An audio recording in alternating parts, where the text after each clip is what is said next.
Hey,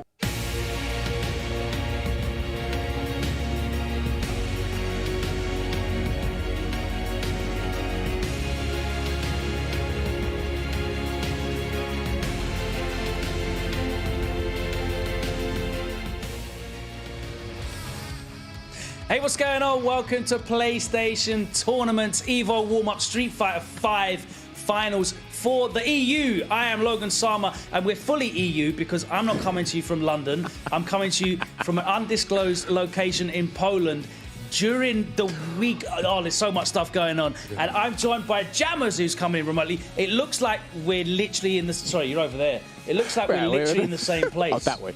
Yeah. But don't be fooled. It's the magic of science. How you been, Jammers? I've been all good, man. It's been a hot minute since me and Logan have sat down and commentated, or at least talked about some Street Fighter in the same vicinity. I can't say the same room because we're in the same vicinity here. But yeah, I hope you're doing well over there in Poland. We're going to be doing a lot more of it over the coming weeks. So looking forward to that, man. Indeed, but today, obviously, as Logan said, to reiterate, it's going to be the SF5 EVO warm-up tournament, and boy, can I not wait to call some more Street Fighter action in some of the most intense weeks we've had thus far, Logan. Absolutely. We have got representation from all across Europe. We've got nations like France, Spain, Germany, Italy, Hungary, all represented here in this bracket with some names that might be new to some of our viewers, looking to make a name for themselves here in the PlayStation Tournaments EVO Warm-Up Finals of Street Fighter 5 here in the EU. Jammers, have you got any picks? My pick, before you start, actually, Talk to me. have to jump in. I have to jump in and rep for Ken Masters. So you look at the bottom of that bracket there, Apopaino. He is going to be my wild card for this bracket. Look out for him. He's going to be doing some flamey stuff. I'm looking forward to seeing some Ken. Jammers, who you got? Well, Logan's talking about a player right at the bottom of the bracket here. If we go right to the top of this upper bracket, there's another guy people should be keeping an eye out for, and his name is Garnet. And I know him as an Italian Fang player, and he's actually pretty strong with the character. A character has been the talk of the town for the past couple of days, as you would know on social media, Logan. But I've also heard as well, Garnet has a little bit of a pocket poison. I don't know if he'll whip it out in this tournament today, but he's going to be my pick for today. Well, these guys are battling it out for a very handsome prize pool there, $350 going to first place. A fantastic day's work from the comfort of your own home. You can't ask for more than that, can you? Bit of Street Fighter 5 and some money to boot for doing it. Great stuff there from PlayStation Tournaments. And don't forget, of course, if you want to get involved, and you can, because PlayStation Tournaments are running all the time, then get online and sign up. They're running events across a multitude of games on the platform. Just head over to compete.playstation.com and you can sign up and get involved. So please do so. But right now, we've got some great top 8 action, haven't we, Jammers? We're looking forward to getting straight into this. Yeah, for sure. I mean, there's been a plethora of online tournaments happening, and it's great that PlayStation partnered up with EVO to kind of add another extra tournament for the guys to compete in and get some money as well, because it adds on to that experience people have been accumulating over the past year and a half at home with a different environment, different meta that's been developed in Street Fighter 5 as well. And hey, no one can complain about putting extra money in your pocket, because it could help pay for your travel when we go back to playing offline GGs. Absolutely. And you can't, lovely. I can't wait to be back offline. But right now, we're online and we're having a great time. We're enjoying some net play right now. We've had some great action across a number of fantastic fighting games, and we've got so much more to come over these next couple of weeks here. But let's get into our first game, and it's going to be your guy, Garnet, going up into what could potentially be quite a different matchup. So let's take a look at Garnet's record going in, the tail of the tape, if you will, going into this. So Garnet is a very young, still fresh, wee baby in the FGC, 19 years old, out of Milan, Italy, as you said, using Fang. He also says he's actually got an alternate Seth that we might see as well, potentially, as well as Poison, as you said before. That's going to be interesting there. Yeah, I mean, like, again, a character that a lot of us lack knowledge on, especially with now how deep we are into the game's lifespan and the knowledge that the Fang players have accumulated. Look, you can kind of see it on Garnet's player card right now, right? That 100% win-loss ratio. Imagine this guy in the arcades back in the day, right? A lot of people would have wanted to challenge this guy with that 100% win rate ratio. But, I mean, hopefully he can keep up the record and not lose a game. I don't want to do the commentator's curse, but I've got to relay the information that you guys see on your screens right now. Well, showing why he's at the very top of the bracket there with that 100% win rate record. But he's going to have a difficult matchup going into Spirit, meaning M. Bison. Bison, certainly hard work for both Fang and Poison. We might end up seeing that Seth come out potentially. Nice to see someone representing for Hungary as well. One of the regions that, if I'm honest with you, I know almost next to nothing about their community. I very rarely see their players involved in some of the offline events, so it's great to have some representation today. Still a very strong record of 82% win rate across those 11 games, so clearly definitely earned his place here today. We're going to get into this next match, and I'm really looking forward to this one. Fang against Bison. I feel that's very difficult in the neutral. Bison's just got such great range with those oppressive normals. He's got oppressive frame traps and positive vibes only, always plus, right?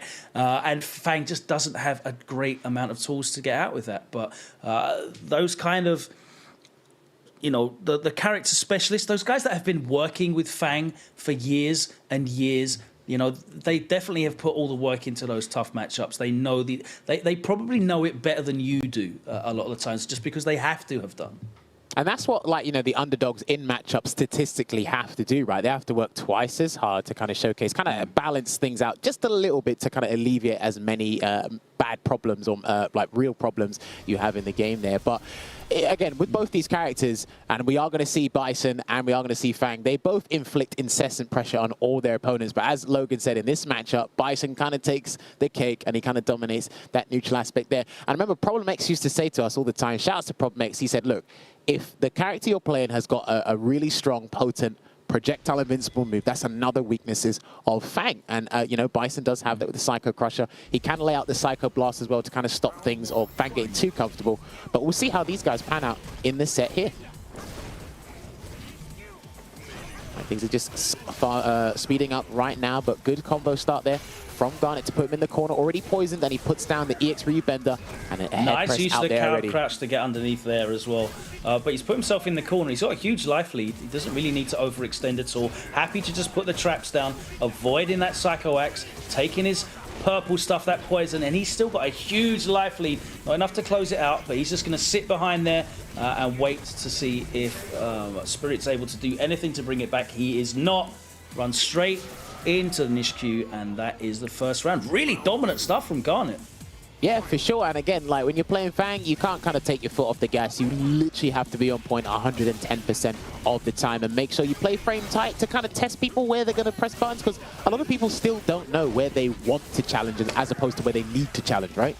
Oh, he is so consistent with that coward crouch underneath the Devil's Reverse. He's all looking for a stun. Oh. He's got it as well. Are we going to start the day with a perfect on screen? We might do. He needs one more. Oh, he uses the V-shift.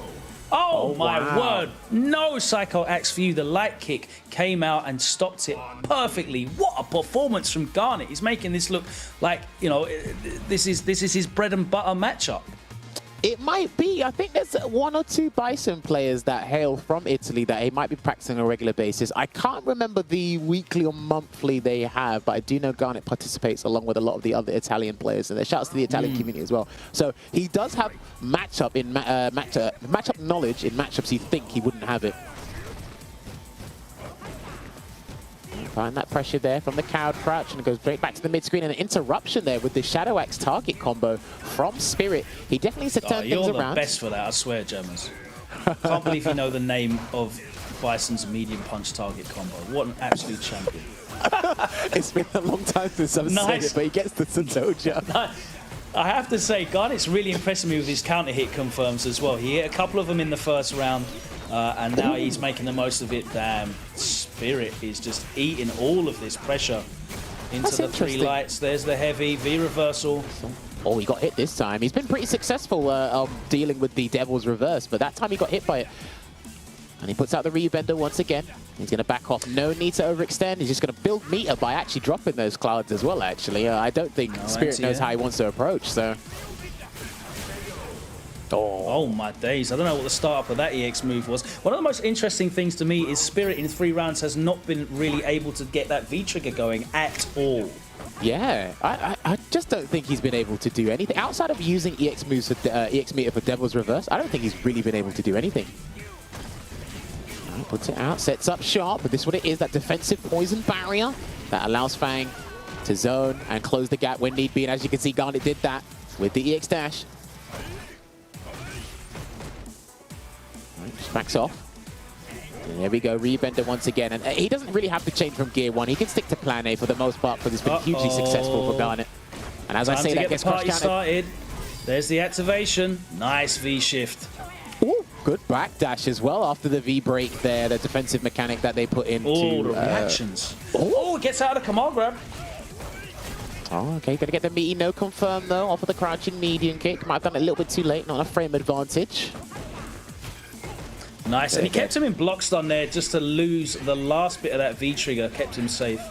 Right, he's tried to do the V-skill 1, the Psycho Reflect on the rebender time and time again, and it just hasn't worked. I'm guessing Bison can do that because he keeps trying, but it just hasn't worked.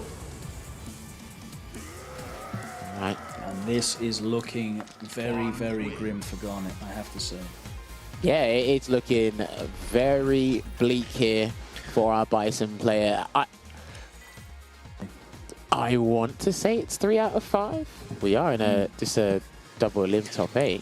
Are we going to see Spirit have to change? Because he definitely doesn't look like, you know, he has a... 3 out of 5. No, he's sticking with it.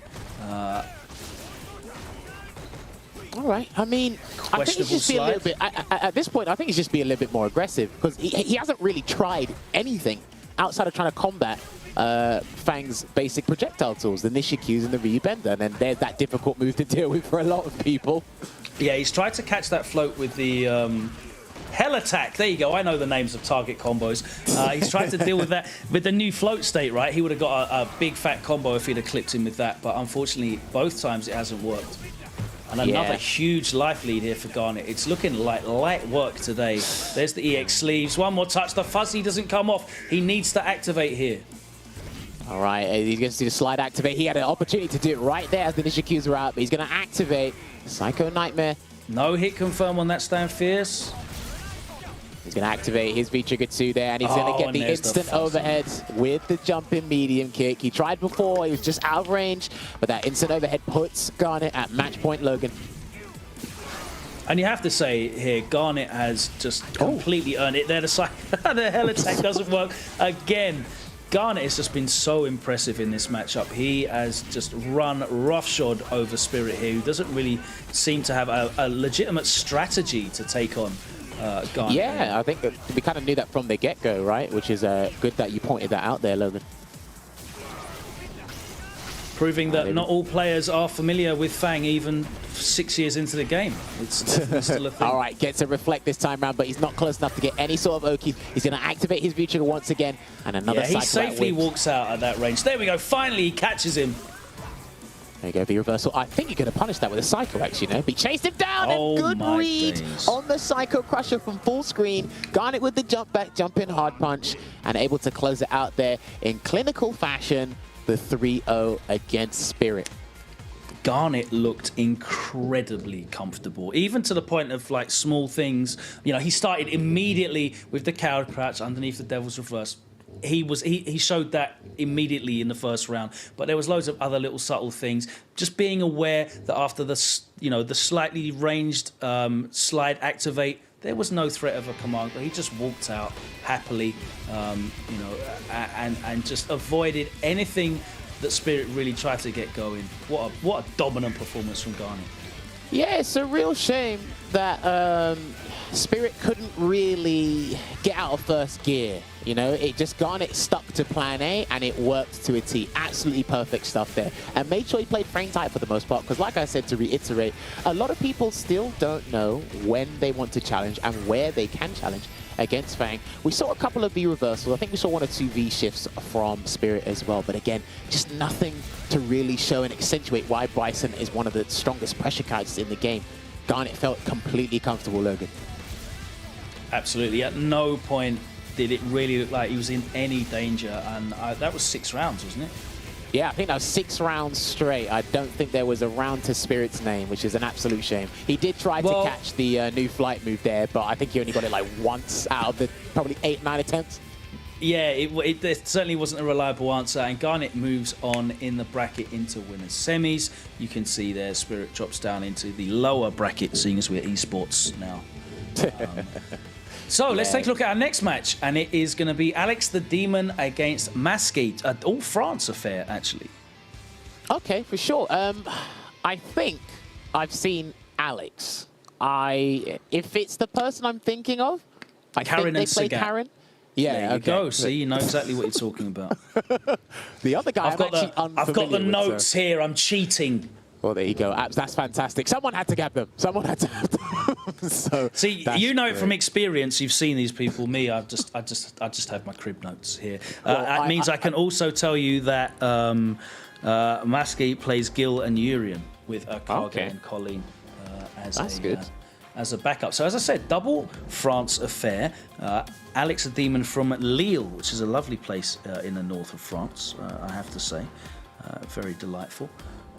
27 years old, that means he's got quite a fair bit of experience, you'd imagine, in fighting games. A massive community in France, but you don't really hear too much about Lille. It's normally Lyon or Paris. So it's cool to have different parts of France representing here today. As I said, there's a lot of new names looking to make a big impact here in the bracket. Let's take a look at this. We have Lhomme, so that's just pronounced Lhomme, isn't it? Lhomme Masque from France. Another really young player, only 18 years old. Where are all these young guns coming from? I love it. Yeah, it's great. And as you can see, these guys are having similar like win rate ratios to the guys we had in the previous set, Spirit and Garnet. You know, we saw Alex have a 100% win ratio, and we've got now Masque with like the 78% win ratio there. He's going to be playing Gil. I don't know, a word on the street is there's something that all commentators must know about our lovely Gil, and he does have an extremely fast parry, 2 frames, because obviously the closer you are to 0, the faster your move will be, but Gil has an amazing 2-frame parry I thought the people at home should know, Logan. 2 of them, in fact. That's true. Never That's forget. very true. Never forget. He's got nothing else, but we'll see. Do you know what? There's a couple of Gils that have been really impressing me recently. Of course, GTR is probably the best and most I'll say it, the most exciting Gil in the world right now. Really loved his run in CPT Middle East and in the recent IWO closed finals as well. Looked really, really good there. So there's a couple people out there making Gil look really scary. We'll see how he deals with this Karin. I'm hoping to see some crazy retribution V-trigger combos that go on forever. I'm not hoping to see jab EX Tenko V-skill ad nauseum, loop forever and ever and ever. I want to see some hype Gil stuff. That's what I want to see. I want to see some hype Gil stuff. I've seen all the Karin stuff there is to see. We all know what she does. I want to see some Gil combos. Give me some fire and ice. I mean, listen, like ever since, you know, Season 5 dropped, it's like the Ice of Doom, the V-trigger, that has completely disappeared off the face of the earth. They don't use it anymore because obviously they're too afraid, they're too scared of V-shift, just avoiding their 50-50 setups for the stun output, right? But now they've kind of gone with Primal Fire, the V-trigger one there, which is for the optimal combos. It helps challenge projectiles because that flame javelin is absolutely nuts at dealing with things from full screen. But this is a matchup I think I've only seen on CFN randomly with Nemo twice. So I do have very little knowledge on Karin versus Gil if this is the matchup these players are going to pose for us. Well, it's going to require some very brave parries to interrupt some of Karin's pressure, because other than that, I'm not really sure what's going to be going on here. Gil's projectiles, as soon as Karin has EX bar, are going to be a massive liability for him because of the threat of EX Tenko. And we know Karen's just a very, very strong character. She's very happy to go back to the neutral. I know that Gil does have some good mid-range pokes, but the threat of good mid-range pokes is kind of mitigated by Karen's ability to whiff punish those pokes as well. So we'll see exactly how on point Alex and Masque are in this matchup as we get into it right now. 3 out of 5, as you saw. Our second match of the day here at the EVO warm-up PlayStation Tournament Street Fighter 5 EU Finals bracket. Let's get into the action. All right, so I think one thing that it's just crossed my mind. I think one thing probably Masque should abuse is the light lariats. Because if you get them to connect to the tip, it's going to be pretty difficult. I know Karen's got a 6-frame crouching medium kick, very good for a lot of situations in terms of punishing and in the neutral game. But I think a lot of knowledge can be tested with how well your character can deal or punish those space lariats, and even the coral kick as well, because that's got an increased forward hitbox, so you can kind of use it from further away as a poke. I'll kind of see what their knowledge is like in the matchup. Just speeding up there for a bit, and the neutral jumps. Right, stunned already. Okay. First round's already done. That was crazy. Right, we should be back on sync with these guys now. Right, no punish on the sweep, because when Karen does that sweep now, it's actually much easier for probably the majority of the cast, if not everyone in the cast, to get that punish there. So, unfortunately, that was a very weak punish from Masque, but Alex trying to apply that pressure. Nice. And this is exactly where Karen wants you. Oh, again! Yeah, gets that stun. Is he going to jab reset? He tried. He did try that jab reset. Throw's not enough. Uh-oh. Yeah, he's not dead. No, he's not dead. I would have saved that super, but he's going to do an abundance of damage, reduce that deficit. And if he can just catch him out with a lariat, maybe? Seraphic Tings, yeah, that V-trigger's still going as well, so she can't really move. There we go, it's back on the cards for her. Chips. Yeah, that was always the threat. There we go. Good stuff there from Alex to take that round via chip. Kind of knew that his opponent had no resources to deal with that accordingly, and he's going to take the round, explode that meter. No messing around here. Ooh, clean jump in. Right, gonna get there, Rochi. Just blocking it out. Wow, oh, what challenge! Crouch medium. That is a brilliant. Brave button to press. I know, it's there of all places. On Karen. Yeah, okay, here we go. Activation of the roundhouse. The reset stays in front. Now we go to the corner. Double dash. No button that time, though. From Masque. There's the interruption once again. Oh, no. That didn't quite hit. Primal Fire only got a one hit. Ooh. Dead. Oh my god, confirms into Seraphic Tings. There you have it. Masque taking that first round, and you know what? He was about to land that same activation combo he did the last round to try and end with the CA, but this time round, he closes it out with the CA. And it's interesting as well, because I know they did make a couple of changes to make Gil's crouching medium punch stronger, so you're just going to see a lot more Gil players throwing it out on defense, as you saw Masque do in the neutral as a pressure tool, despite being safe but not punishable on block. So there's more reasons to be kind of obnoxious with it, I suppose, is the best way to articulate it. Yeah, potentially. Obviously, it's a lot worse than his brother's crouch and medium punch, which is 0 on block. This one's -2. All right, so we're going into game 2 now. And again, the crouching medium punch. He interrupted some pressure. He got the counter hit, and he's not getting the full combo. He keeps going for the light conversion. He should be doing another crouching medium punch. Empty jump low, makes the crouch fierce whiff, gets the low forward. Dashes in. Oh my god, the A reset, but isn't able to completely make the most. There's the 2-frame parry that we've all been waiting for. He doesn't get the lariat. Yeah. Oh my god, the trade. Yeah, he can win. Damn. He must have heard you, Logan. You get what you wanted. Oh, well, okay. He did the moonsault knee drop right at the start there. I don't see the reason why doing that, but he's lost the bar, but he's going to build that bar back immediately. Good anti-air. Nice anti-air. Ready. Spent the meter. Well worth it. Make that back. She does a good chunk of damage as well for that anti-air. It's well worth spending it. It's like 130, I think. All right, crush counter sweep. Going to go for some oak. He misses his meaty throw there, Alex. He's going to get back thrown for his troubles. Trying to get that shimmy there, Masque for the CA. He wants to close this round out with critical art. Oh. Too far? Oh, wow. That just completely stuffed the anti-air. Clipped the back of his head. And now he's in the corner. Yeah, he hasn't done the parry delay. yet. Oh, he's dead.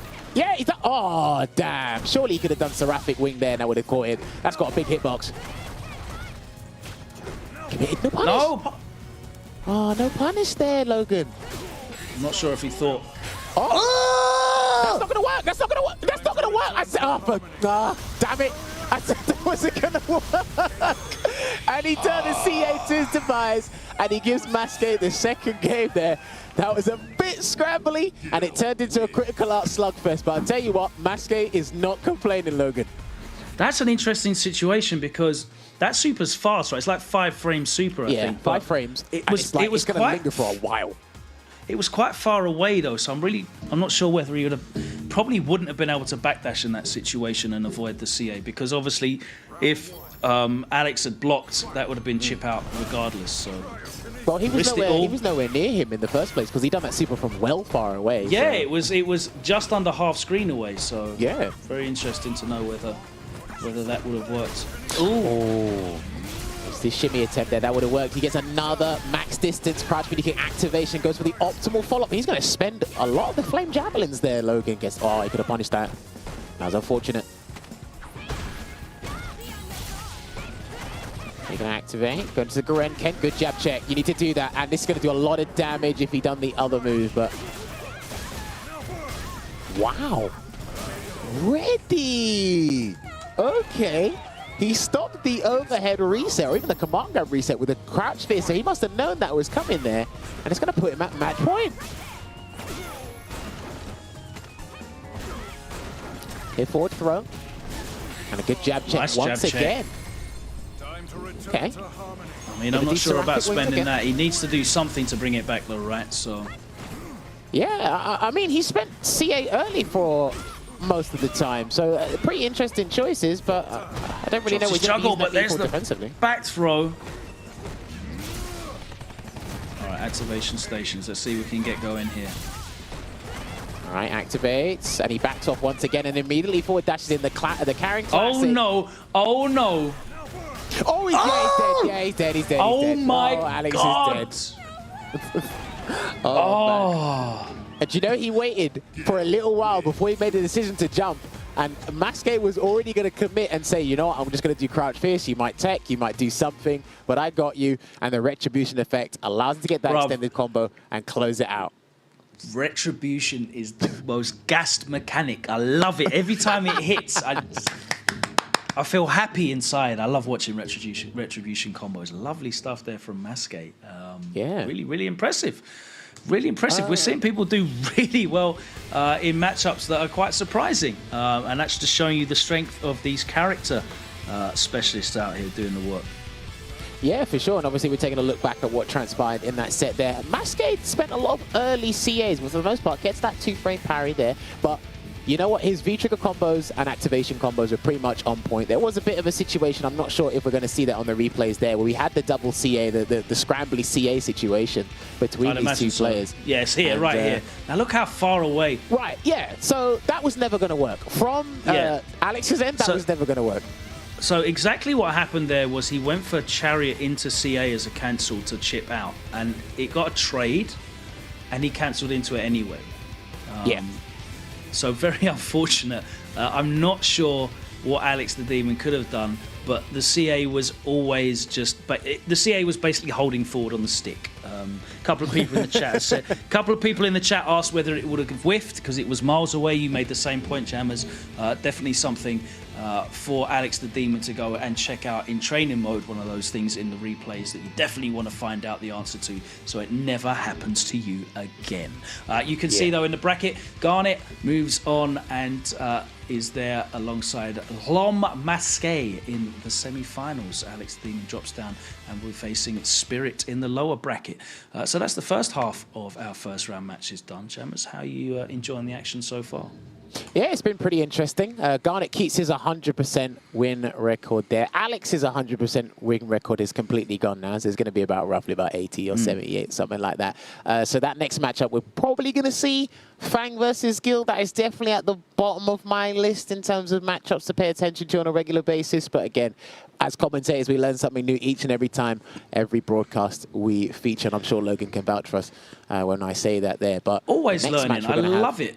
Yeah, I love sure. it. You know, finding out new things, seeing new strange interactions. You know, even when it's not your, your world-class level players that you might find at a Premier event or your EVO finals, you still can learn and take stuff in. And I find it fascinating as a commentator. I've just checked the notes as well, and I'm very happy about this next matchup we got coming on, which is Sautongo 80 versus Sandeo, because I have seen that Sandeo is also a Ken player. Fantastic stuff.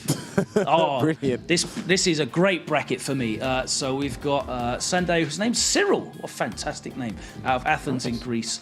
Not a name you hear very often anymore, is it? Sort of like an old man's name in England anyway. Yeah, for sure. And not quite an old man yet at 34. Still got some life left in him. 34 years young. Yeah, exactly. Decent win percentage there, 76%. Held quite a few losses in qualifying, but 25 matches. Definitely a lot of experience gained there. And of course, Ken has gained quite a fair bit this season in terms of buffs in the patches. He's going up against Sautongo out of Turin, Italy. Torino, what a beautiful city that is. 41 years of age. I think that officially qualifies as an elder statesman of the game. Yeah, I concur with that. He must be probably one of the older players and OGs in the Italian community there, and he's, still playing some Street Fighter, using one of the strongest characters the game has to offer right now, Urien. And as you can see, his match stats right there, 29 wins, 7 losses with that 81% win rate. So again, he's been pretty successful so far in entering these events for the EVO warm-up tournaments there. But I'm going to see how this one pans out, because it's definitely going to be an aggressive and explosive match here, Logan, we're going to have next. Yeah, no, of course. Let's get into this one. We have Ken up against Urien. Looking forward to this. Ken having a wonderful time this season. A lot of the Ken players, a lot of old Ken players returning to the character as well. We've seen Big Bird pick him up and have some great success in competition. And also, of course, Urien saw a lot of players pick him up and return to him, see a lot of success a couple years back. So he's been on the gravy train for a couple of seasons. Ken's looking to join him now. We'll find out how this matchup goes. I've been very surprised by the standard of competition from some of these players that maybe I'm not too familiar with. It's been interesting, and especially how some of these character matchups have gone, because they've shown that maybe what we commonly accept to be the character matchups don't apply at all levels as well, especially when you've got some real character specialists out there that are really looking at the nuances of these matchups. Yeah, for sure. And I mean, just to kind of elaborate on what Logan was saying, it's like we're well into Street Fighter V's lifespan, 5th, 6th year now, and it's like the average level, the average knowledge from every player has gone up. So again, everyone has one or two standard things they know, but then let's see where you bring out the real intricate scenarios, the real subtle nuances, as Logan was said, in these kind of matchups here, because in tournament play, you need to bring that out, and this is what makes you earn the big bucks, separates the men from the boys here. And we got another Gil on our screens from Sautongo, not using Urien. Yeah, so this is going to be interesting. I wonder why he wasn't going Urien here. That is the truth of what you must. All right. So, I mean, he does mention personal experience, how does this one go for you, Logan? Ken's V-Trigger 2 basically deletes skill from the game. And he's picked it as well, so he knows. Yeah. It's really, really difficult. Oh, wow. Okay, that was an early heavy Shoryuken that made him lose 25%. Don't think that was necessary, but hopefully that was an accident. I'll give him the benefit of the doubt. All right, there you go, not building any V-Trigger yet. I feel that, yeah, he's got to be very careful with his fireballs, because just the way that Sandeo was acting from the start, he looks like he's going to be making a lot of those hard reads. And as I say that, another Retribution combo comes in. Reversal again. So it's interesting that while Sandeo has picked V-Trigger 2, certainly not looking to use it, because he's been V-reversaling a lot. He needs a comeback. And V-Trigger 2 is a really good comeback mechanic for Ken. He can do some ridiculous damage from some very easy confirms. And right now, he definitely needs some comeback here against Sautongo, who is looking very comfortable right now. Yeah, I mean, I totally agree with you. I mean, mix and match with the V-reverse and the V-shift every now and then. But like you said, that V-trigger 2 is so good against a lot of characters, especially when they're heavily based around projectiles, as Gil is with Pyro and Cryokinesis. So he's got to use it every so often. And a lot of the strings he does into fireball on block, they're not true. So earn your damage, man. Counter hit, but didn't manage to get the conversion into a knockdown.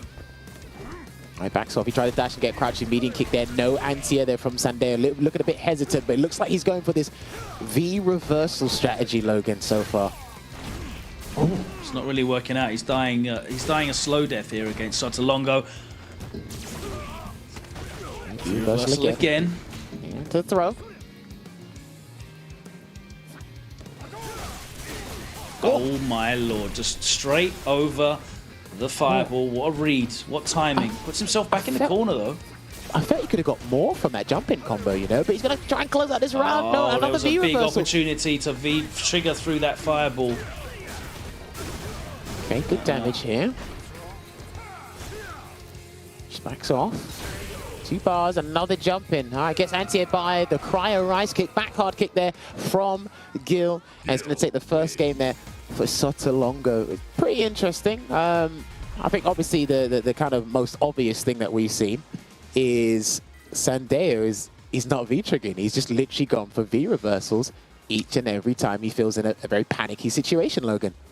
No, he's certainly letting Sautongo get away with a lot of these fireball block strings. He's also not really anti-airing, which is a big thing for Ken, because of course he gets Oki every time he lands an anti-air from his DP, whichever one he chooses to use. And again, he just blocks a jump in right on cue. Another V-reversal. Doesn't really need, there's no real threat there as well. Wow, lets it rip. Oh. Nice. Gets the neutral jump on the throw bait there. Going to get a nice 25% on Gil's health and a good break. Throw. Can you get a stun? Yeah, there we go. Oh, my word. Everything coming off there for Sandeo. Just showing that offense is the best form of defense. Sometimes, you know, I think one thing he's probably clocked from the previous game is he didn't go hard enough. He didn't play SF5 and try to assert his dominance there. And he done a heavy Shoryuken again. I'm not sure why. I think he's probably trying to do a fireball, but obviously the one projectile rule is not letting him do that, so... Oh. Nice. Follows it up. No anti-air again. You need to be throwing that medium punch DP out. Oh my lord. Oh, and this is going to be unscaled. I felt he could have got more there. He doesn't stand fierce, so he definitely could have got crouching fierce up from a counter hit follow-up there, Sautongo. But good jump in response to that jump there. Ooh, I love a parry. Yes. Gonna activate. Can he get... Oh, he's gone for Ice of Doom. Okay. And he doesn't know, so he can catch him with the cross-up. Good block! Oh, that was a lovely block. Oh, no. He just eats the back throw after all of that. That's so the thing is, when you block that mix-up, it actually is punishable, because obviously Gil's recovering from the knee drop, but he did sweep, so I'm not sure... I don't think Ken's sweep is fast enough to punish that, so we've got crush counter, so... I don't think he did the sweep particularly fast either. Yeah. It certainly wasn't an immediate one. He sweeps 7 frames, so it's reasonably fast. Ooh. No anti-air again, and that was the cleanest jump I've ever seen from Sautongo there. That definitely could have been anti-air from Sandeo. No activation there. Now he's going to get it. There we go. Nice, he's confirming that into the V-trigger at least. Wow. Through the V-reversal. Okay. That's delay. He could have interrupted that there, but he played it safe with the V-reversal once again. Yeah, it looks like he's super comfortable with V-reversals at the moment. So it's great that he's utilizing the defensive mechanic in this game. I thought he could use V-trigger. Oh, no, that would have been it. Oh, no, he's getting a bit scrambly here. He's got a CA. Oh, you're going to stand on the ground and done a lariat there to close it out. No shimmy. Just backing off there. He's still got super on deck, Logan. Backs off. Oh, that could have been a big whiff punish. Yeah, unfortunately there. Gets hit by the moonsault knee drop from Gil because he tried to jump in the air, but Sautongo already committed to his move. He made his choice, and that's going to put him 2-0 up here in this 1-3 set. Again, got to keep pressing the issue and stating the obvious. We need to see that V-trigger, but I think in his mind, he's hell-bent on just sticking with that V-reversal, you know? There's a lot of things we need to see. Here, Sautongo is definitely very, very comfortable. There was that one round, though, when Sandeo was really putting the pressure on and just was all-out offense. He got him in the corner and was able to convert that into some good damage, but the more the game plays out in the neutral, the more comfortable it is for Sautongo to dominate here. And I can't see Sandeo bringing it back from 2-0 looking like this. Yeah. Unless he changes up his strategy drastically, I don't think we're going to see it. So let's see how it pans out. Regardless, going to activate Ice of Doom once again and misses his combo. And there's a Shin Ryuken. Is he going to get the follow-up, though? He will. Oh, nice break. Delay, freeze last. Oh, there it is. The other one was Tree of Frost. Oh! Ooh! Wow, he was going to do that anyway. I saw a move come out from Sautongo. That's a thing you can do. If you want, you can do that. I suppose heavy DP is a poke now. It's got the range. It's just a very unsafe poke. It is. Nice, the side switch. Oh, come on, man. Oh, wow. Wow, he's committed to this. Hey, we got counter hit combos. Oh, what Oki is he going to go for here, though? I think double dash throw would do well here. Throw fireball, okay. He's got such a huge life lead, he doesn't really need to go in, but I feel like going in is the only thing that's worked for him so far, so by all means. What? Oh! Wait, that crumpled him. Why? Wait, what? He got hit by the exploding ice trap, right? So that always... Oh my god, over the Tree of Frost, and Sandeo is bringing it back. Now that was weird, because if the ice trap hits you, you should be frozen. He got crumpled. Unless I'm missing something. I might be missing something. Super late, wasn't it? Yeah. So. And it crumpled him. It said retribution and it said crumple. Or it showed a crumple. So, do you know what? I'm going to have to watch that back later and figure that out, because that is going to bug me for a little while there. As I said, there's something that you can learn at all levels. There's always some interesting interactions that you can make a note of and go away. It sounds like they've gone back to the menu so that we can have some character select. So let's have a look here. It was Sautongo that lost that game. So let's have a look which alternates that he has. So he has Urien, obviously, as his main. We mentioned that. And that's pretty much it for him. So maybe he wants to try and look at Urien, but I feel like his Gil was just really very comfortable against Sandeo there. And no real need to switch, to be honest with you, just for losing one game. I can see where he's coming from. He probably wanted to test the waters with Gil first, see how far he could take it. And he said, if need be, I'll resort to the tried and true primary character, which is his Urien. So if that's what he's going for, hypothetically, because that's what we're speaking about right now, I think it's an interesting choice. But then again, Logan makes a valid point. It's like, look, you were pretty successful, pretty much dominating that whole set, despite it being 2-1 with Gil, so there's probably no need to change. Maybe he might change his V-trigger. I don't know. But either way, Ken's V-trigger 2 will still be a counter to how Gil plays, but we just didn't see it enough. It's not a counter if you use 5 V reversals around, is it? So I don't think he has to really play too scared about those kind of counter fireball options. The more scary thing is getting jumped in on, or those heavy DPs in neutral at the moment. So I definitely don't think Sautongo needs to plan too much. Think too deeply into the tools that Ken could have access to. He needs to be thinking about the tools that Sandeo is showing him at the moment and adjust accordingly. Just be nice and, calm it down. Do your anti-airs. Yeah. Okay, so we've gone for Urien. Urien certainly gets a lot more off of the anti-airs, without having to rely on retributions and such here. And I feel like overall, obviously, Urien's a much more solid character. He also has a real reversal. So when Sandeo starts getting that pressure on him, he has the option of that EX headbutt as well. So we'll see how he plays. Of course, Urien is his main and Gil was his secondary. So expecting to see this do... Oh, little skip there. Now we get into it. Tried and tested heavy Dragon Punch from Sandeo. Yeah, let's see if Sandeo is a little bit more comfortable fighting Urien as opposed to Gil, because, again, he had a lot of wild and rabid attempts in the neutral reads, but Maybe it might be a little bit more. Wow, there's another one. There's the EX headbutt. On fight fire, he might need to be just as ignorant on defense because I feel the way Sandeo is playing, he might get hit by all the EX dangerous headbutts there, Logan. Wow, swept him. Wow, we'll jump in there from Sautongo. Going to put the mirror up, the upward one. Is he going to try and grab him? No. Oh, that was a V reversal. That was definitely a V reversal. That oh my god, he's still alive. And then he just eats the mirror. Okay.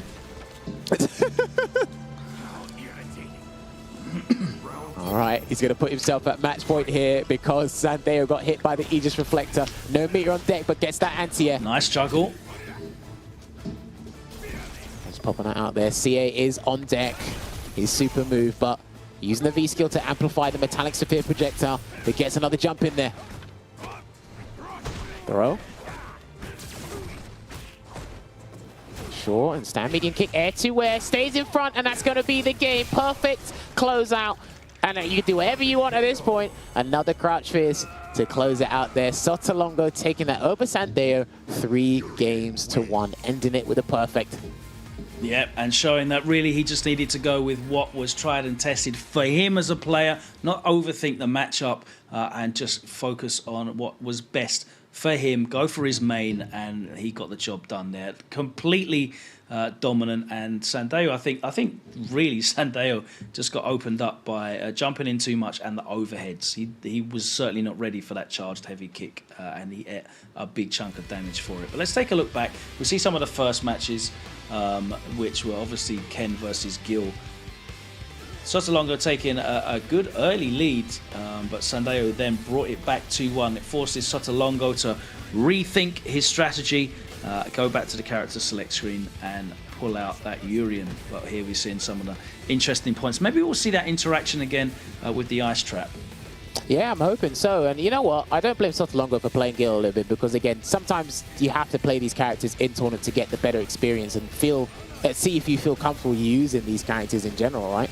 And he got enough games there, 2 wins under his belt with the Gil before switching back to the Urian, and then he gets that throw break there. It might be this little interaction here. Here you go. So he's on fire.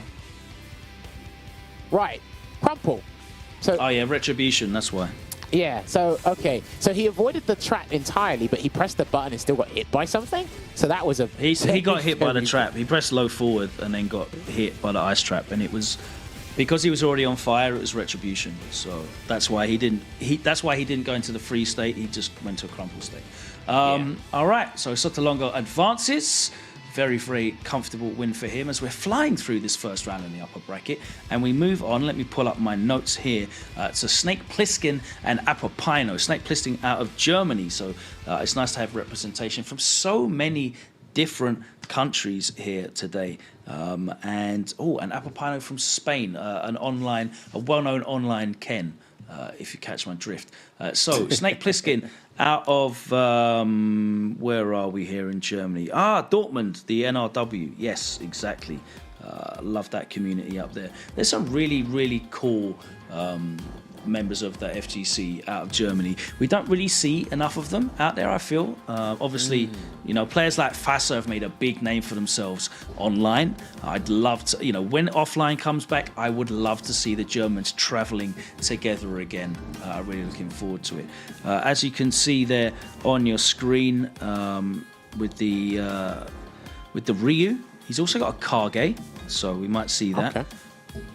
He is also the oldest player in the tournament at 44, so damn, okay. He's going up against a real young gunner, 19-year-old Alvaro Paino from Madrid, known as Apopaino, Ken Masters, and we're certainly going to see much more of a mastery of his tool set than we did just now from Sandeo, I think. This one's going to be an exciting one, 100% win rate. Look at that, getting the job done nice and simply. Yeah, for sure. I know he enters a lot of the Spanish tournaments that they do online, the Spanish community events. Shouts to the Spanish community once again, you know, for getting all those players there and making them stay match fit in times like these. But yeah, Apopaino, he's joined a couple of the Salt Mine Leagues, one of the European weeklies that is put on every week. And he has made a couple of top 16s. I'm not sure if he's broken out to the top 8 yet. But again, there's fierce competitions from these countries. But we're going to see an all-shoto bout regarding these guys. But, Hold tight the stream chat. They're giving me jokes. They're saying Boomer Ryu versus Zuma Ken. So we got the 44-year-old Ryu against the 19-year-old Ken. Lovely. Oh, man. I love that. Good vibes in the stream chat. Shout out to all 2,000 of you locked in right now. We're going to get into some Shoto games. Hopefully, the purest form of Street Fighter 5. That's what I'm hoping for. You know, I don't think I asked you about Ken's mid-season changes. How do you feel about that, overall? There you go. There you go. Nothing to say. To All the actions moon. replace charades. To the moon. We're going to Disneyland, guys. Right. I think when Offline comes back, Ken Masters is entirely capable of winning a premiere. Entirely capable. He is upper A tier now. Really, really strong. So yes. Okay. Good news for I'll me. hold you to that. Hopefully, I can't wait for these offline events to come back. But the boys are in the lobby. We got Apopaino going up against Plissken here. Ken versus Ryu. We got a V-Skill 2 V-Trigger 1 Ken as well. Shout out to my guy Muscle Noob, the innovator, the pioneer of that build-out. So I'm looking forward to this one, seeing some V-Skill 2 damage here from Ken. And again, Sandeo did use V-Skill 2 before, but we should see Apopaino's philosophy on this. Maybe you might want to use it to go over fireballs preemptively, obviously combo extensions, different activation routes, stuff like that. Man. They just like the damage, mate. Look at this wallop. And the screen cap is not so bad. Snowbar, and again, whee! Stun as well. Have some of that. Although, speaking of damage, if Ryu does activate this V-Trigger 2, you're going to see some real man damage. Well, we tried to do a back throw there, I think, Snake, but didn't get it. And then he gets hit by the fireball. Because I know a couple of Ken strings of normals into fireball aren't true either, so... Oh, wow. Yeah, that time. He blocked right off the bat. Where are those fundamentals? You've definitely played ST if you're 44 years old.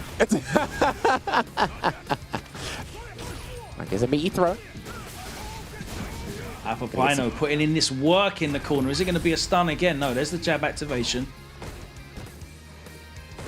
All right, just trying to fight his way out the corner here, Snake. But, with punish on the sweep. Is that going to be stunned? Not quite. Not dead either. Another throw. He's out of there. The Rufflecopter. Oh, that's big. If he gets hit again, that might be it. Stun's gone. Oh, that was unfortunate. The EX fireballs trading each other. And Apopaino taking the first one, but at least Snake Plissken got to activate that V-Trigger 2. I want to see more of that because that damage is wild.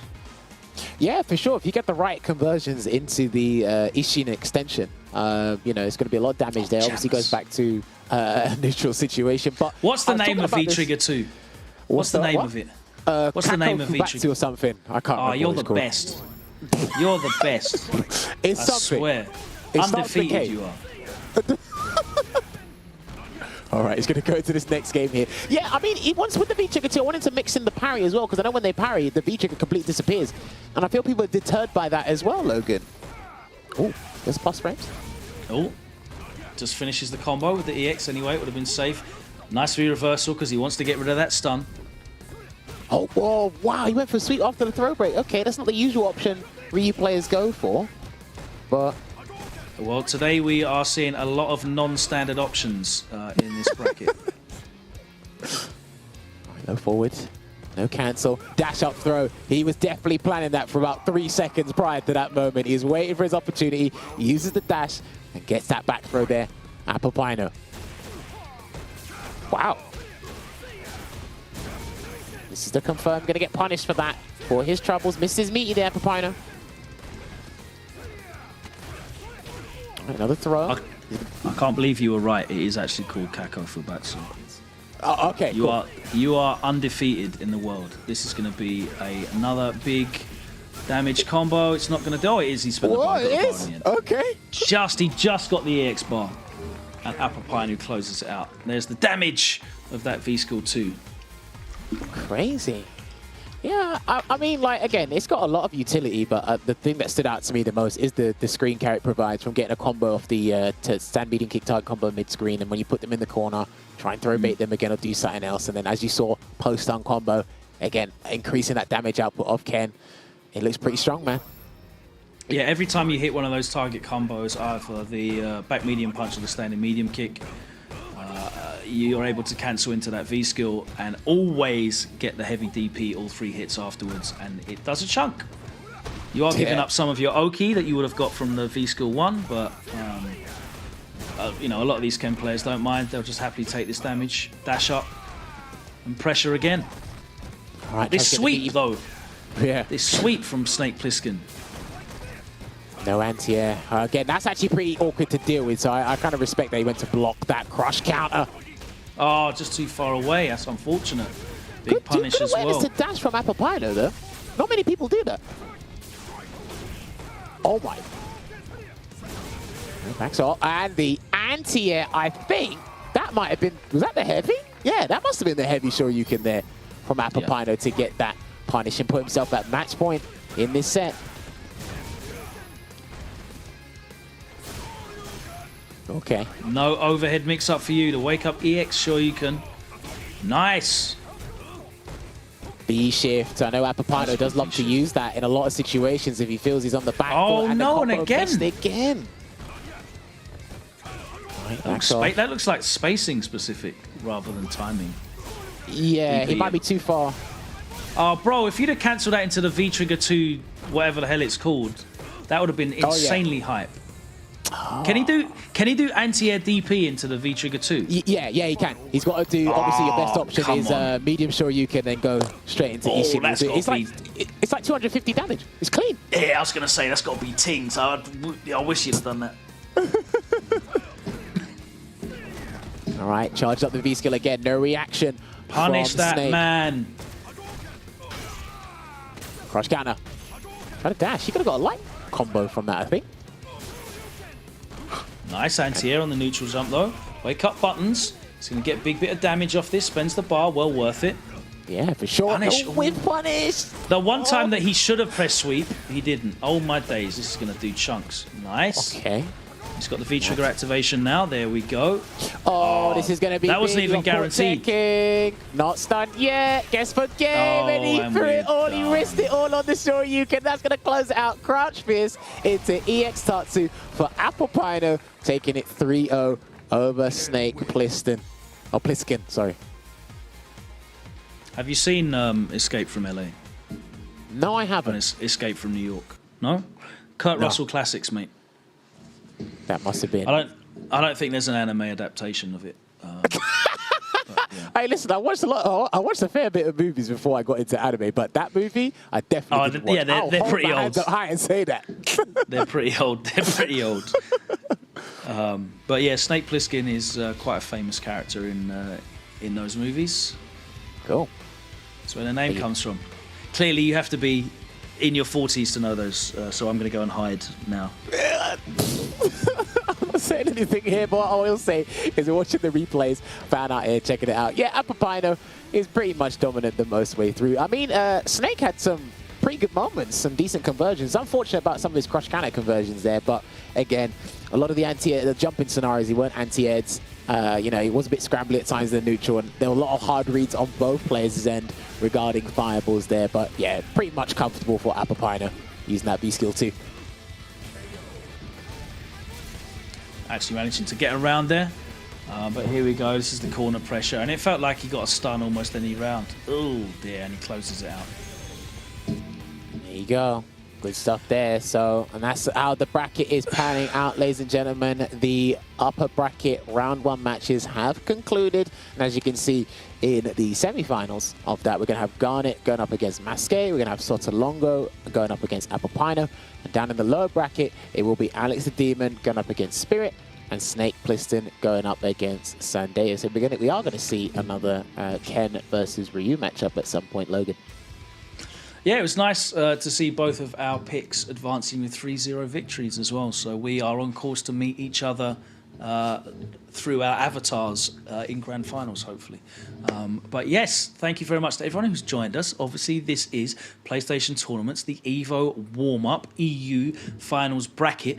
If you're new to the game and you've just discovered us today and you want to get involved, or you haven't for some reason got Street Fighter 5 yet and you're a fighting games player, it is the best time ever to pick the game up. It's probably the best version of Street Fighter 5 so far. Incredible balance across the cast, a ton of really interesting characters as well, and you can get it for a very, very reasonable price. There's a great load of summer bundles available through the PlayStation Store, so make sure you check that out. Let's have a look at this trailer. Champion Edition is out right now, and then we'll be back with more matches here for the EVO warm-up. See you after this.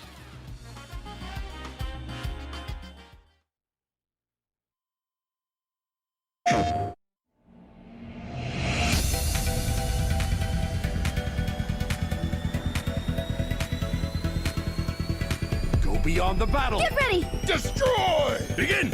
Let's go! Disappear! Kneel!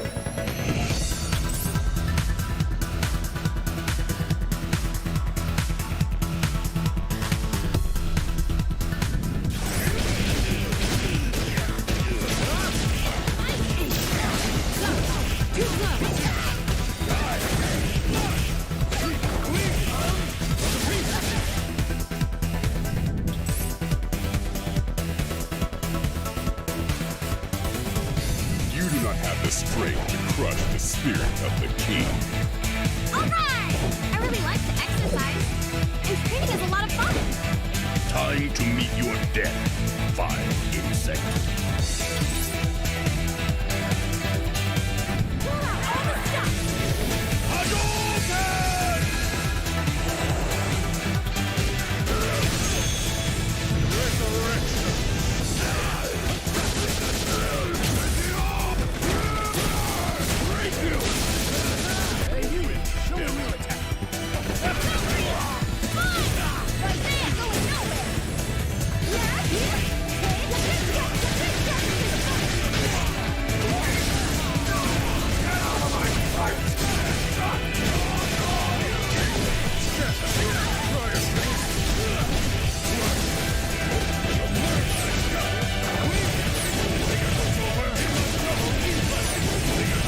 Witness the power of the continent! This is the power of the king!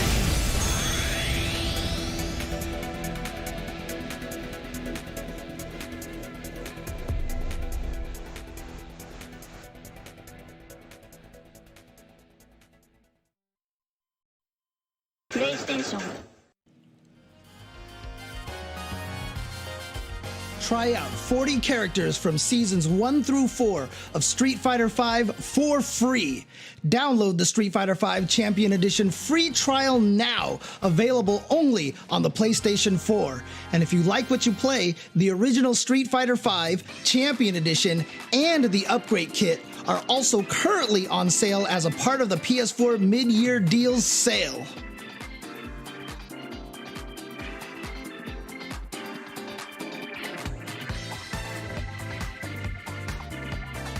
Purchase Season 5 Pass now.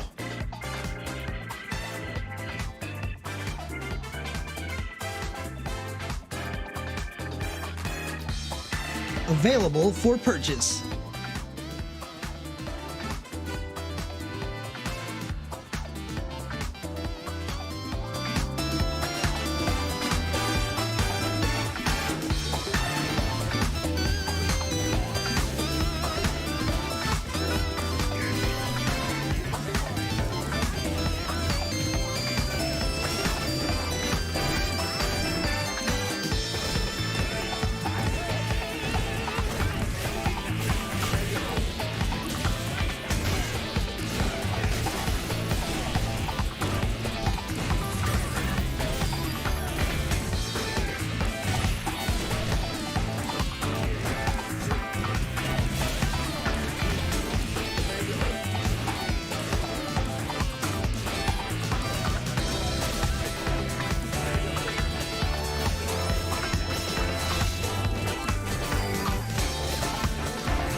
All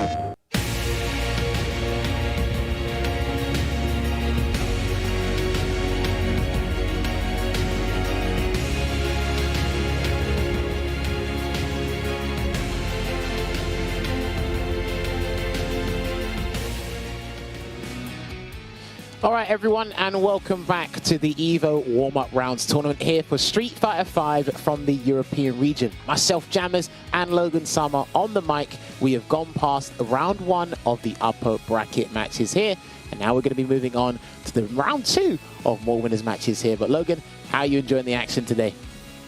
Yeah, been enjoying the first round of winners there.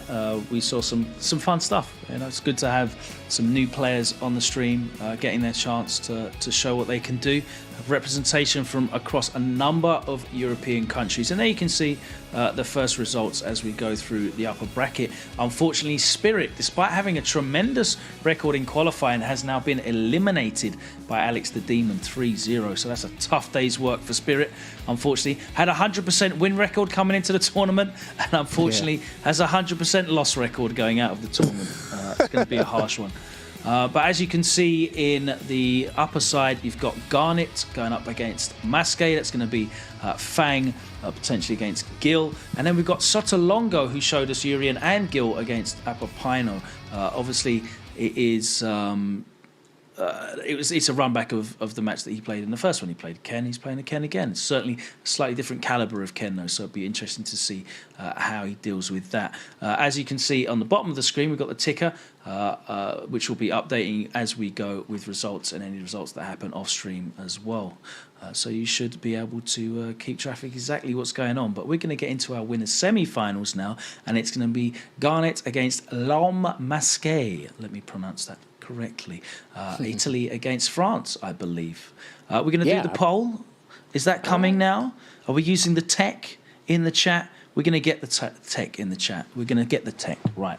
So we want you to tell us who you think is going to win this match. Is it going to be Garnet, who looked incredibly impressive with the Fang, or is it going to be Lhomme Masque with the hype, Gil, Retribution combos? Let us know. Get your votes in now in the stream chat, and we're going to get over to this match. Have you seen Fang versus Gil? That is like a super shiny of matchups in a tournament bracket. Surely, Jammers.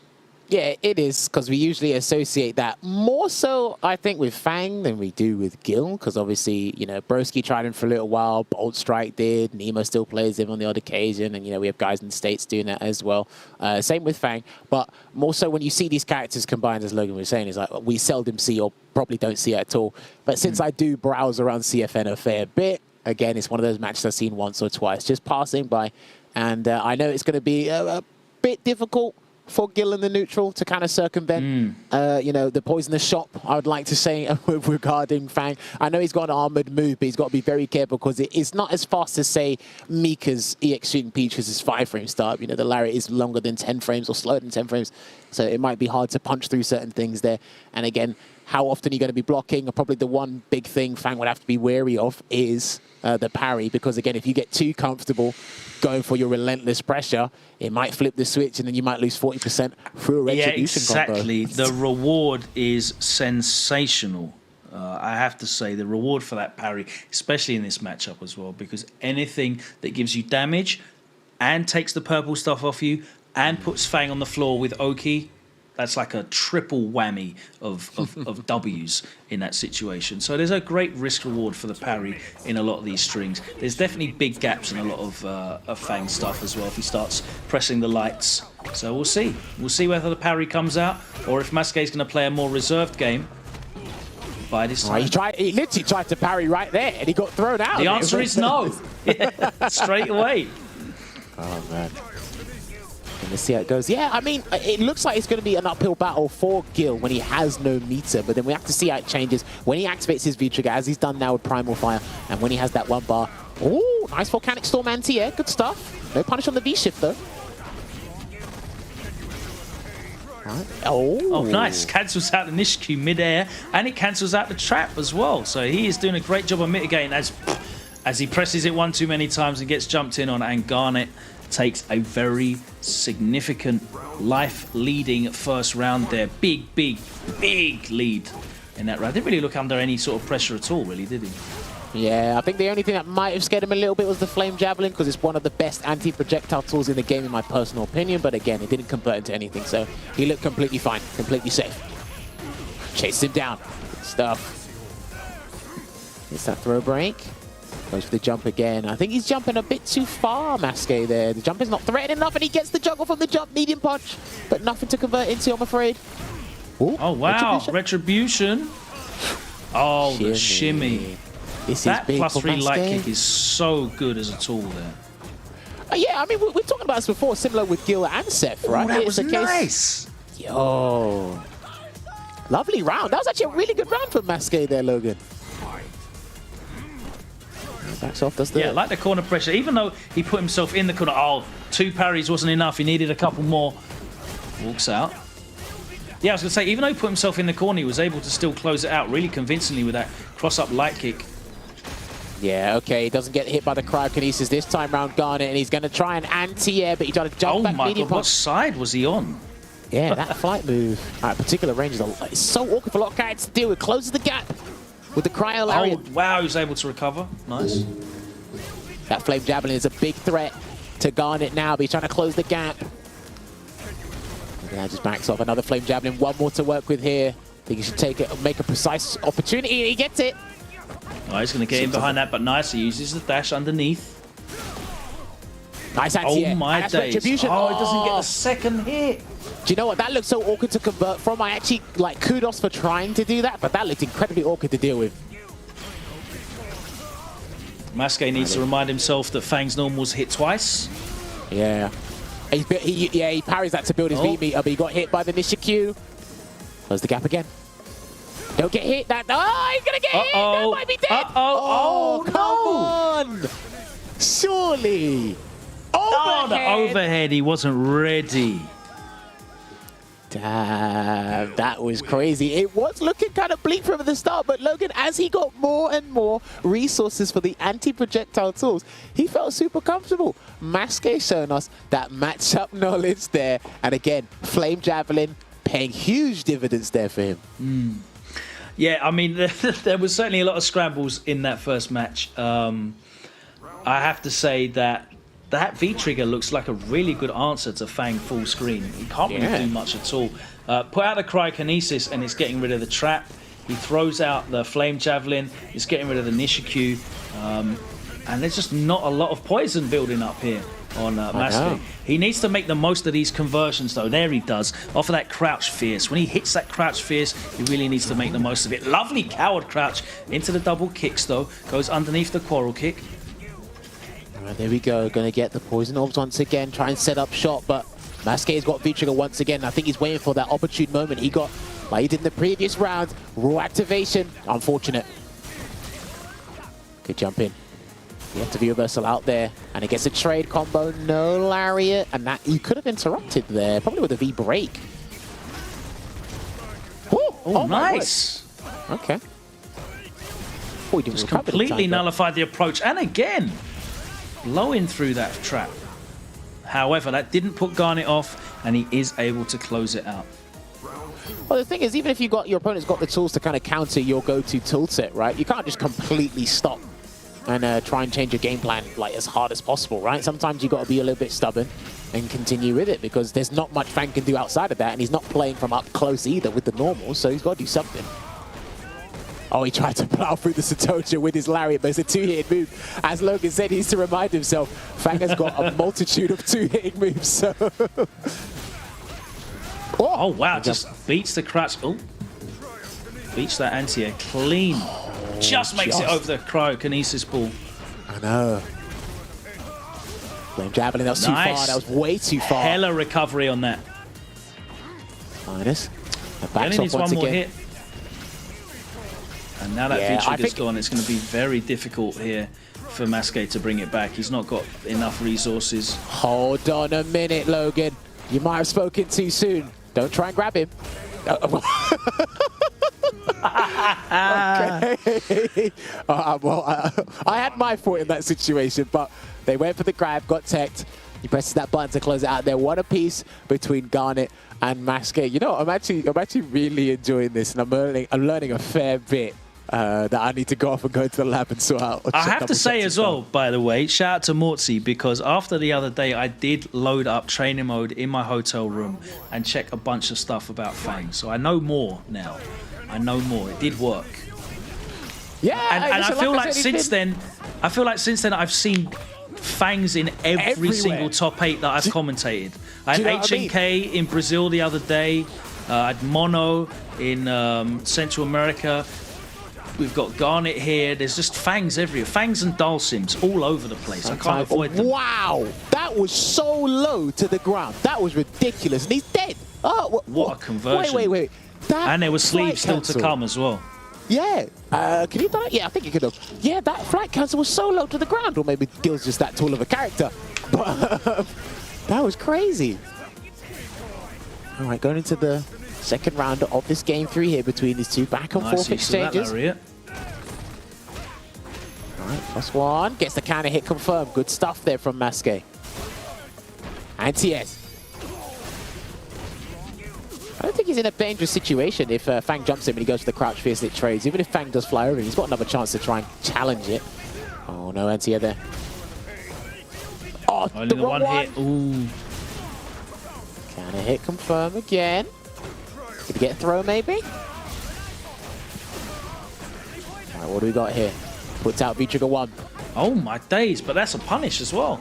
Yeah, completely nullified that with the Volcanic Storm. And again, good cancel the conversion for the round. Triple jab into the meaty stand of Fierce. Oh, sorry, the third jab is connecting meaty, so that makes the stand Fierce connect. But I love that combo, seeing that from Fang. That was some really good stuff there. It looks like he's slowly but surely figuring him out, and the timings he's trying to front that was another thing that so now I actually do know more about Fang, but also I know how easy it is to do 3 lights into stand fierce. Before it was like a bit of magic to me, like, oh, the timing, they must delay it and it hits on the left. No. It's because it connects later, so there's more frame advantage to work with, so it allows the stand. I've seen behind the curtain now, you Fang players. The magic, I know how the tricks are done. The magician has revealed their secrets. Oh, that's brilliant. Or you might have went backstage and found the book. The prestige. They're just trading full screen projectiles until Fang slides in. Yeah, I think it's kind of like that's kind of what you expect to see from these two characters before something significant happens there. But the V-Trigger is locked and loaded. He's going to try and chase it down. Good chase down. Oh my god, this is going to hurt so much. Yo! And he could have punished that. I think it was too late. That looks so gassed though. Oh my god, he hits him out of the... Again, he tries to use the armor. He gets hit twice. Head. Yo! The way... do you know what? Masque's had the best answers to Fang's new flight move. He's had the best answers, courtesy of the Retribution as well, helping him out. But this has been stupendous today. Nice. Puts him in the corner. Oh, throws him out. Okay, that was weird. Don't know why he did that, but I guess it was a delayed back throw, defensive throw, so... Oh, he got hit. Oh, wow. Again. Oh, gets hit this time round. No punish on the throw. Oh, no. Yo, anti-air with a flame javelin. No punish on that V-shift, though. Right, he's doing that too late. I think he's manually... I think he has to manually time that... whoa, nice slid out there. So that's not a plus throw, basically. It looks like it is, but I don't know if the frame advantage is enough to get crouching medium punch. I think he's just mistiming the whole situation, I suppose. Because that doesn't look like an automatic throw he's going for that situation. Yeah. I think generally, if you're in a +2 situation and you go for a throw, you can always punish V-shift with at least a 6-frame button, normally 7 or 8. But yeah, if it was a manually timed throw, then it doesn't have that frame advantage anymore.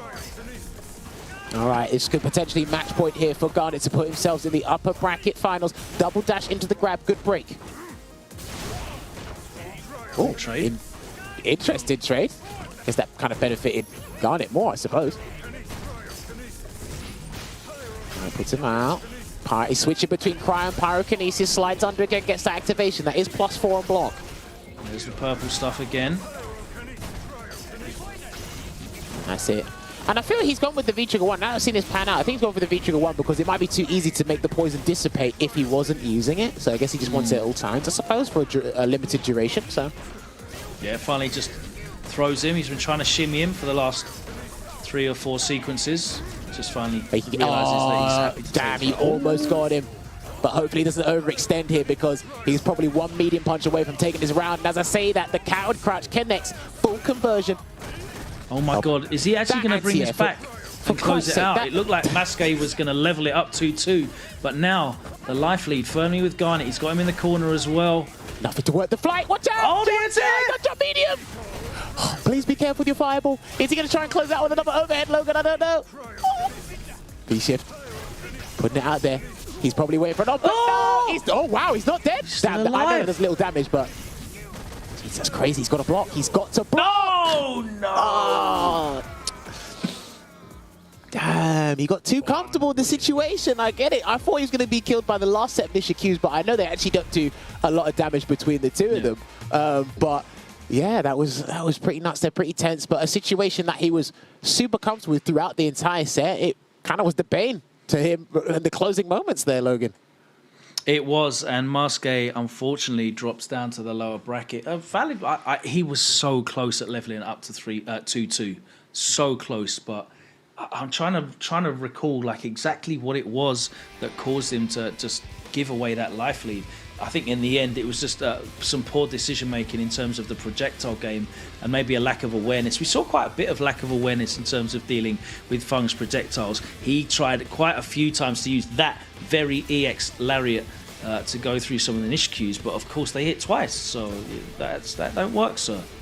Yeah, for sure. And like I said, to reiterate, Masque had some of the best answers to Fang's new flight move there. And, you know, he had some pretty good moments there, good conversions, everything, and that was way too low. I don't know, maybe Gills is super tall, but that was really low, and that was probably awkward for him to deal with. But I think in one of the closing moments, or the closing moment for the entire set, he definitely got caught out by a coward crouch combo, probably after a throw tech scramble or something. But as you can see, one of the best combos I've seen today in today's tournament. Absolutely crazy, but good slide out. Just a little bit late on that punish. And again, he utilized both the projectiles, Pyro and Cryokinesis, pretty damn well. Mixed it up, but again, just probably got a bit too complacent at times and didn't have that situational awareness. And there you go, seeing this final moment here. I think it was a coward crouch that caught him out here or something. I can't quite remember. And you see that there. Oh, in the last moment. Yeah, oh, this okay, was it's this another one. Nishikyu. Yeah. Yeah, Full screen. okay, He goes for a pyro right about now. Yeah. And gets Yeah, clipped. there's nothing he could have done there. And as you can see on your screens, that is the bracket. Garnet making it to the upper bracket finals, and he's going to wait his opponent between a fellow Italian member in Sautongo, or is he going to fight the Spanish Ken in Apopaino? Going to be a juicy set coming up. Every time I hear the name Apopaino, I feel hungry because it just sounds like apple pie now. I want apple pie. Oh, I'm a fat kid. I'm a fat kid. Yes, I am. But yeah, my pick. I'm glad, Jammers, that your pick now is in winners final because my pick is about to join you there. Ken Masters is going to go all the way today. Ken boys were in the place, and I believe in Apopaino, the greatness, the magic of Apopaino. In fact, I will be making the highlight video later and sending it to Yoga Flame. The magic of Apopaino Sensei will be uploaded later today. I'm that confident that he's going to do the result. And so is the chat. Look at that, 90%. Damn. My propaganda is working. I'm brainwashing everybody. It's unbelievable. I can't believe 90% of you are Ken players. That's how I see that poll result. 90% of you are Ken players. That's sensational. I think I need to bring out all the counter picks to stop you guys here, but hopefully... You've not played rookie rank in a while, have you? You would know the truth. That 90% of us are just doing heavy DP at all times. Jump roundhouse into sweep. Look out for that one this season. Make sure you catch it in the highlights of the Magic Series. Shout out to Yoga Flame for putting on over the years there. But it looks like we've seen another Gil back on screen. So Sautongo has gone with the Gil pick, and Apopaino sticking with that Ken, Logan's favorite. All right then, let's see it. He opened up with the Gill, and it worked against Sandeo. Let's see how he fares against a slightly more established Ken in Apopaino. Here we go. Different kettle of fish, as they say, but again... Although Apopaino's gone for V-Trigger 1, which is very interesting. Okay, he does... did he choose V-Trigger 1 last time? Or was it some... He did, yes.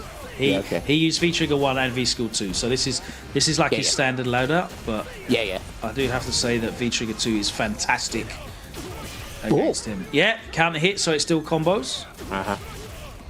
Yeah, because normally only combos if they're crouching. Yeah. That one hit meaty, so that actually wouldn't have worked. That's a weird one. Yeah, I don't know if you saw, but he was crouching, but the overhead hit really high. Yeah, I saw. Yeah, that would have only been +2. Okay, interesting there. Well, they went for the throwback regardless, but again, that's all in the past now. Apopaino takes that first round. Sautongo trying to build that 2 bars, but Apopaino, whoa, okay. Lovely anti-air. And you're going for a ride towards the corner. Yeah, he committed to that pretty early against the EX Air Tatsu there, so that was a pretty confident read there from Sautongo. Counter hit conversion off the medium, and there's the shimmy. Oh my days, Sautongo is running riot right now. Yo, this combo's going on for yonks. And the Ken classic back medium. He said, get your overhead the hell out of here. But unfortunately, he gave him the round by doing that Tatsu on block. And even if it only hit once, it's still at least -7. Yeah. Oh, nice. There you go. Oh, misses. It's awkward to hit that. That's why I just go for the DP normally, because it is awkward to hit that at all ranges. Okay. That whiffed first hit of the target combo into the heavy Tatsu. He's going to get the stun though. Oh no, he's not. That's Look a at that. Situation for him. Yeah, that's have you ever seen a stun bar that full and not actually be stunned? That was crazy. Can you blame him? He dropped his combo and said, you know what? If you're not going to punish it on time and be on point with that whole situation, I'm going to do EX sure you can through your string. Classic Ken strategy there, but whose fault is it? It definitely isn't Apopaino's. I'm looking at it, I'm like, yeah, you're definitely crazy, but... Hey, finish your plate, you know? Finish your plate. Didn't even start all you can see. Oh, man. So let's see how this goes here. Apopaino 1 game up against Sautongo currently. Well, that could be punishable by heavy, sure you could, surely. That was a poorly spaced quarrel kick. Nice back medium punch. I wouldn't risk it, you know. Fair. Especially with Gil, because damn, the damage. True, and he hasn't got a crush counter, so that'll be properly unscaled with that 1.2 multiplier, right? The increased damage on the reversals. He didn't get the... Oh, the 2 parry attempts just didn't come off there for Sautongo. Good block, and the punish as well. Is he going to set up another delayed freeze lance? Is he going to stay in front? No, the V-shift. This is the... Wow! He set that up. Nah, he knew that was coming. He must have known that was coming, surely. Oh, nice! Nice patience. Do you know what? Those are some good interactions between the 2 players there, but again, Apopaino getting that activation and taking that round there. Sautongo thought he was able to elevate his game psychologically, but Apopaino just still ahead of the game here. As you say that, Sautongo converts another 30% anti-air combo. Super on point with his anti-air crouch fierces, I have to say. Yeah. Throw. Yeah. I think he walked back into that one. Throws him out of the low forward activation attempt. Uh-oh. Nice punish. Nice. Yes. -7. That's good. Yeah, because it's a 7-frame crouch fierce, right? From Guild. So that was that's optimal. Heavy, so, yeah. So he's got a really good benefit in that situation there. So good stuff. Again, he definitely knows his stuff with Gil. Oh, wow. And just backing off here, waiting for his opportune moment. I think he's waiting for a jump or an EX Tatsu against try and anti-air, but he's going to switch up his game plan right now here, Sautongo. Roll kick.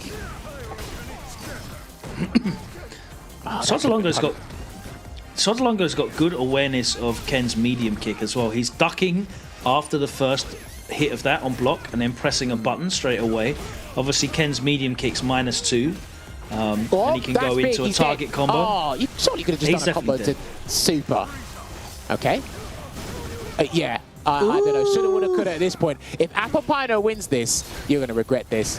Whoa! Oh, that's right. Okay. Crisis averted.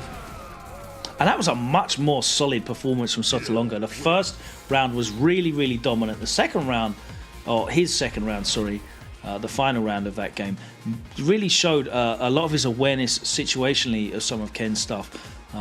Tried to use a couple of parries, didn't come off. But I feel like his interruptions were really, really good. He was interrupting well with a crouching button after block medium kick, which is the correct thing to do there. You're going to have to force Ken to try and do an EXDP if he wants to put you off doing that. But other than that, yeah, it's just the damage, the conversions of those crouch fierces were really, really on point. Much more solid game there from Sautongo. Yeah, for sure. And again, like he's proved it time and time again today, right, with the Urian and the Gilmore. So it looks like he's having a lot of fun playing Gil because he is an extremely fun character. Hopefully he can take it to the distance because again, Logan still wants his boy Apopaino to make it to the final, so he can. Apopaino trying to empty jump in there and get something going, but nice. Here we go. Let that DP off. What we got now? Out of the corner. Wow. Oh, the parry does work this time. Oh, this is going to be big. Is he going to set up shop here? Oh, my God. Oh, what have we got here? Ooh, nice block. From Apopaino. He's been 100% success rate in all of those, dealing with those delayed free blows straight through the Tree of Frost. Oh, my God. The damage here is going to be ridiculous. Oh, no. If he had 1,000 health still, he still would have died. All right, just let's see if he's still got anything left in the locker here, Logan. Sautongo. Oh, there bad we choice. go. Solid fundamentals, medium DP, anti-air. Very impressive round from Apopaino. Yeah, I'm loving the exchanges and the interactions between these two. Complete back and forth. Situational awareness is there between these two. Just one or two things just slipping, but it does happen when you are playing in these tournaments. He tried. Good trade, though. I think that's still not too bad. Minus 12. Yeah. Oh, he catches the backdash. Sun's racking up. Yeah, he's still alright to take the back throw. Yeah, that wasn't going to do the stun. It does 200 stun, not but not that much. Is he going to set up another trap? I think he should do something else. He's going to set up another trap. Wow. The DP, but he doesn't get anything off of it because of the knockdown. Yeah, stay there. Just stay there. I would have stayed behind the trap, but regardless of what I say, he's going to do his own thing, make his choice, get the grab, and try and equalize this up here. Looking good, Sautongo. Going from strength to strength. I'm going to start off the day. Oh, that was unfortunate, but good conversion there from Apopaino. Oh, nice low. Yeah, good. That's something you talked about before, Logan. Where he just crouches last minute and then tries to get the whiff punish. That's good.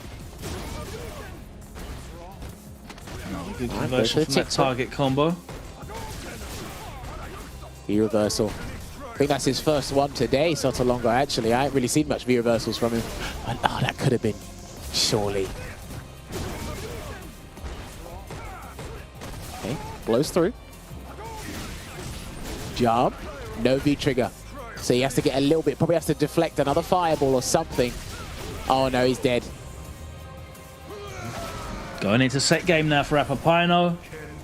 Gets him in that corner and really just, goes to work on him. The pressure is converted into damage, and that's the big thing, right? You need to make sure when you're getting these situations, your Oki, your pressure, your corner situations, you don't want to just be burning your resources on maintaining pressure. You want to be spending your resources converting into damage, and Apopaino is doing that. Are we going to see a character swap there, though, from Sautongo?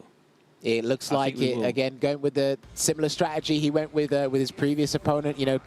Take Gil as far as he can, and then go back to the Urian. It's good when you have two characters like that, even a third if possible. But again, different opponent, different kettle of fish. But what do you think about his Gil's use of the trap?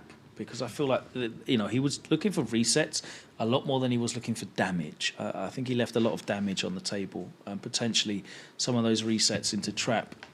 They might look good when they come off, but obviously it is a 50-50, so you can't guess wrong.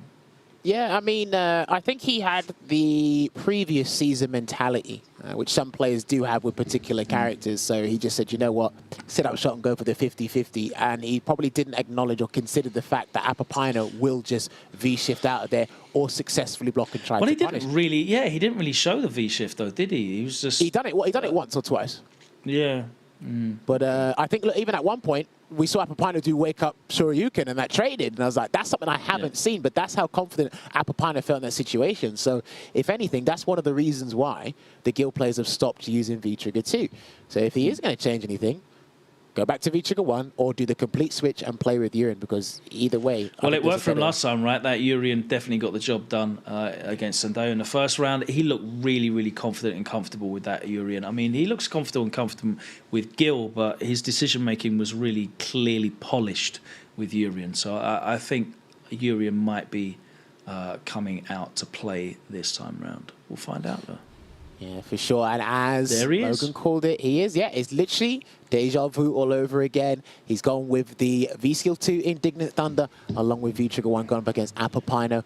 Not really phased by anything. That's what I love about this guy. When he plays Ken, you definitely know he's having a very good day and a very good time playing Street Fighter 5. And Urien is probably just another obstacle in his way. Don't worry. All right. Excellent. Nice to see them not skipping the character intros. So we only get to see maybe a second and a half of the speed up rather than the whole round. Yeah. Nice whip punish there with the chariot tackle. Well, I mean, oh, nice empty jump. Gets the conversion. Light headbutt, gets hit out of the air. Damn, now both of these guys are swinging for the hills at this point. Oh my God! What was he looking for there? Whatever it was, it worked. Bruv, he just threw out a light DP. Hey, this is your boy, you know. He's doing exactly what you asked him to. He's trying to make it to the winner's final of the upper bracket. Wow, that was medium, by the way. Nice. Damn, he's going in right now. Back throw. All right, to play hesitant. Oh, okay, spent the bar. Probably wasn't ready for the dash conversion. Nowhere near in range for that throw. He had the frame advantage, but he was nowhere near close enough, and that's why he had that's that dead. medium Yeah, punch. that's dead. He's done. Closing it out there from the jump Wrap combo. it up. And the good news is, ladies and gentlemen, mine and Jammers' picks for the tournament are going to be meeting in winners' final. So we're going to have a grudge match between me and Jammers. And let me tell you, Ken Masters is a terrible matchup for Fang, so I'm feeling mad confident right now. Well, let's find out if the character I did say he has as a pocket is going to bring it out, or is he going to stick with Fang the whole way through? Because he's been playing really well with Fang. And I know some of the guys we have in the European scene, the top players, they do say, look, sometimes people do stick with their mains, even in the bad matchups, because they've been playing well and the confidence is there. So it's all muscle memory. And like you said, the polished decision-making is there. But listen, you're going up against a huge roadblock in, you know, Apopaino next. But we're looking back at what transpired again before. As you can see, the V-shift, he went to the break, but good parry, because Gil is one of the few characters that can parry the V-breaks when they come back. But Apopaino still taking these rounds after Sautongo had some good plays. Oh, there you go. There's that anti-air as well. Really good anti. You have to be really ready to anti-air like that and commit to taking a throw even if it doesn't show there. Surprised he didn't die from that combo, because Ken's got insane activation damage as well, I feel. Whee! And again, another track. Every track we've seen put out in these replays, none of them really worked. So it's like, you know, he kind of stuck with it, you know, being obstinate about the whole thing, but it's that low forward activation. Closing it out there, but yeah, and then tried to go with the Urien pit, but it got a little bit scrambly, a little bit more aggressive from both players' end, but, you know, closes it out there with the combo into the critical art there, Apopaino. Great stuff, and there you can see the bracket as it stands. Garnet and Apopaino waiting in winners' final there in the upper bracket. We have said goodbye to Spirit, and Snake Plissken has been eliminated. So Snake Plissken had to play 2 Kens as well on his journey today. That one definitely went down to the line. But we are going to be back with more action here in the PlayStation Tournament EVO warm-up finals bracket for the EU. Don't forget, we are in the midst of a new season of Street Fighter 5. There's new characters being released all the time. The latest, of course, is Rose. Let's take a check of her current trailer, and we'll be back on the other side of this with more action here at the PlayStation Tournament's EVO warm-up.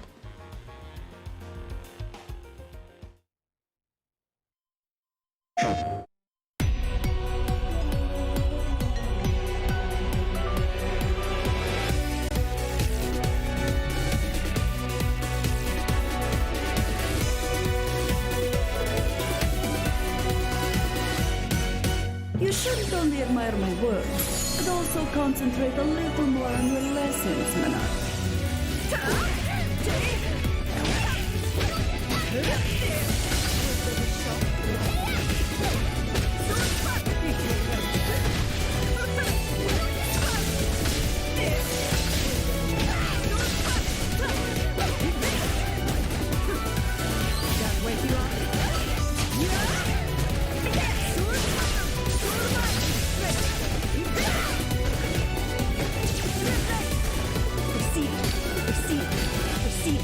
Let the spirit guide you. How's this for you? You must be careful. Bessie water. Soul satellite! Satellite!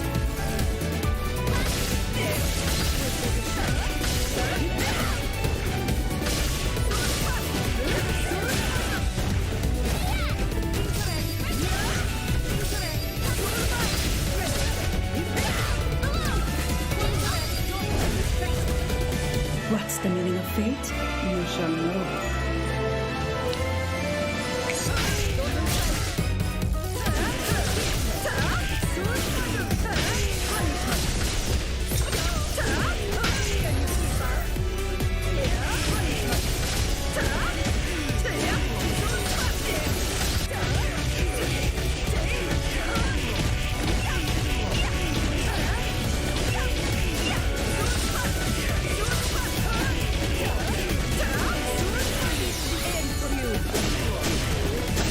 It's your destiny. Soul powers nature. Fate or a foe! You should try to learn to use your power a little better.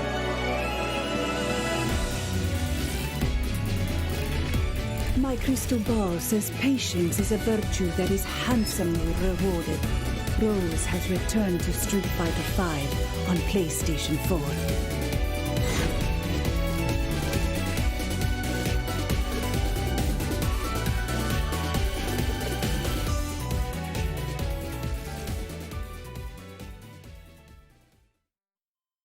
PlayStation. Try out 40 characters from seasons 1 through 4 of Street Fighter V for free. Download the Street Fighter V Champion Edition free trial now, available only on the PlayStation 4.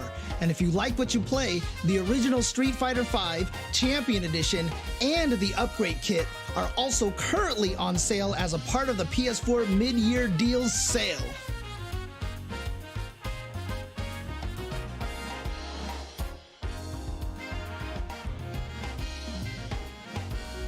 Purchase Season 5 Pass now.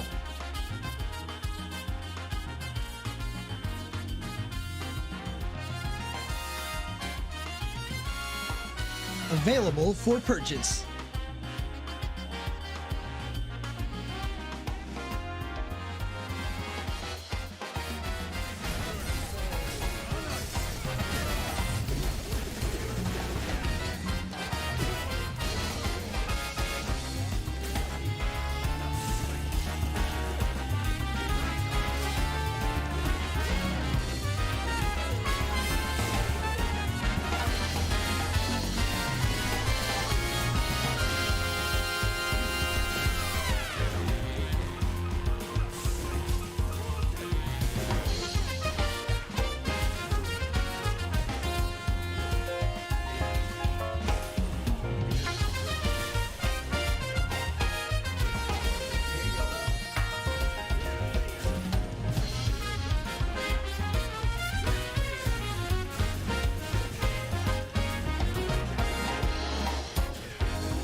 Hey, what's going on? Welcome back to the PlayStation Tournament EVO warm-up Street Fighter 5 EU bracket finals. That's a long sentence, but that is exactly what you are getting today from myself, Logan Sama, and Jammers, coming to you straight out of Europe. I hope you're enjoying the action. We've had some wild Street Fighter 5 to keep you on the edge of your seats. You don't know what's coming next. You don't know what any of these players do.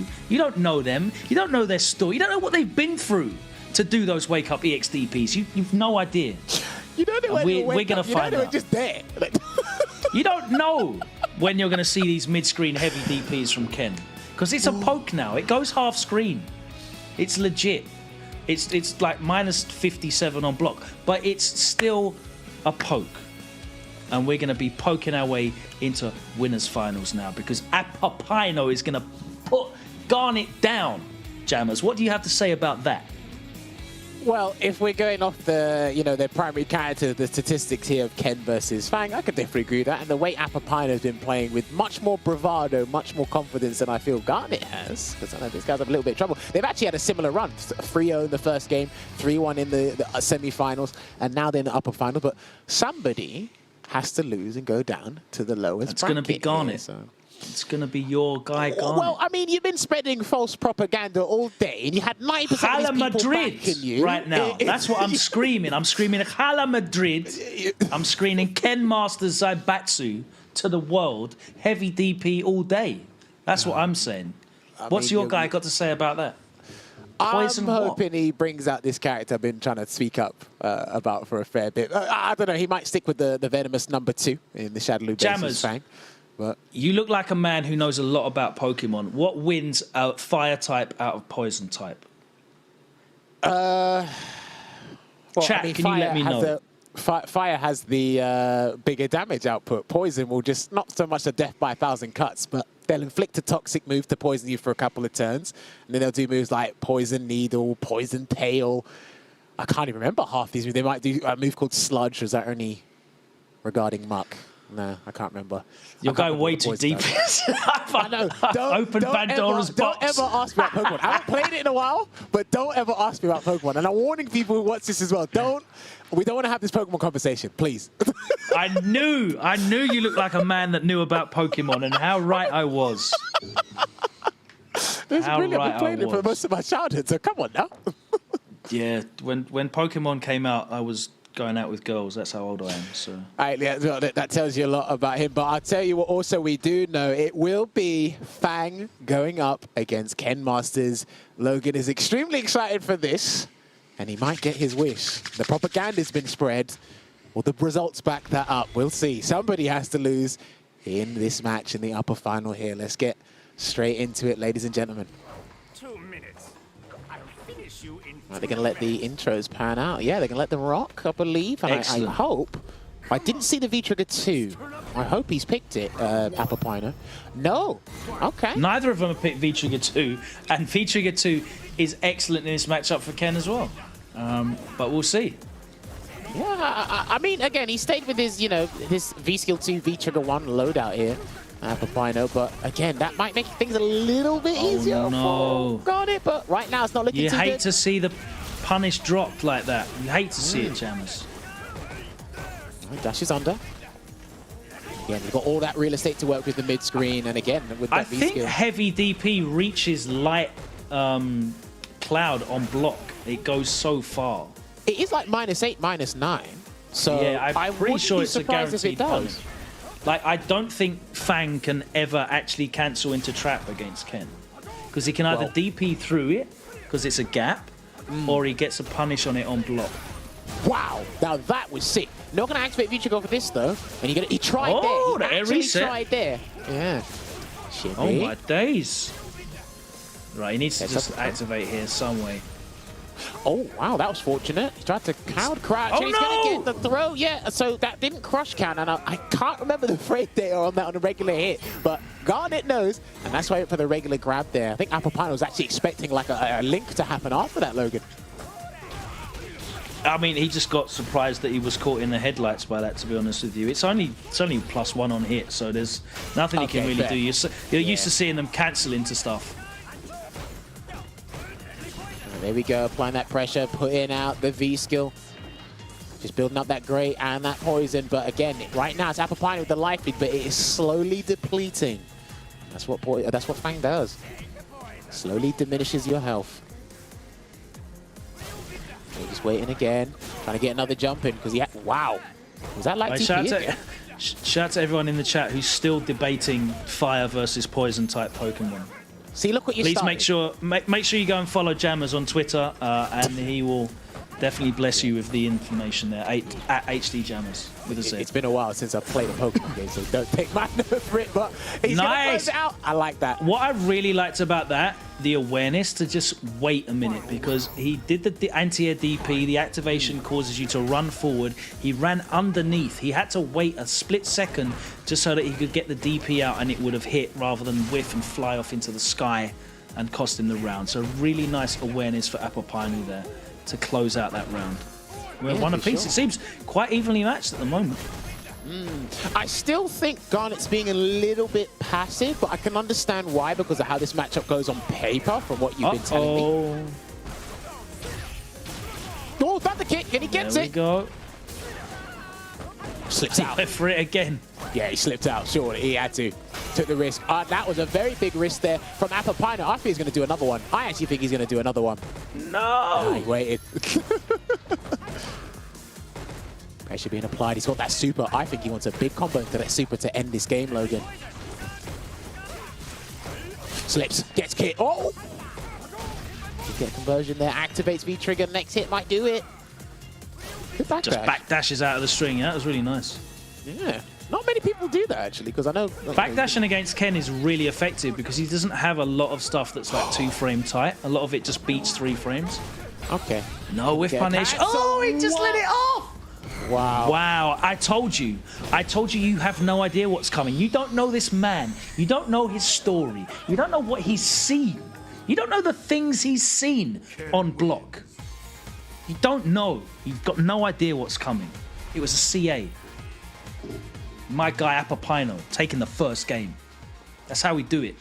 Real Ken hours right now, here on stream. EVO warm-up, and it is warming up. Them feet are on fire. I am a very talkative person, but sometimes certain characters literally take the words out of my mouth. And I gotta say, nothing. Lost for words. Lost in this set. Well, it's 1-0 now. Come on, it's a first to 3. No, listen, that sets the pace now. How do you come back from that? How do you come back from such a blow? I don't know. Probably just hit a stand fist randomly in neutral again, try and get cross counter or something.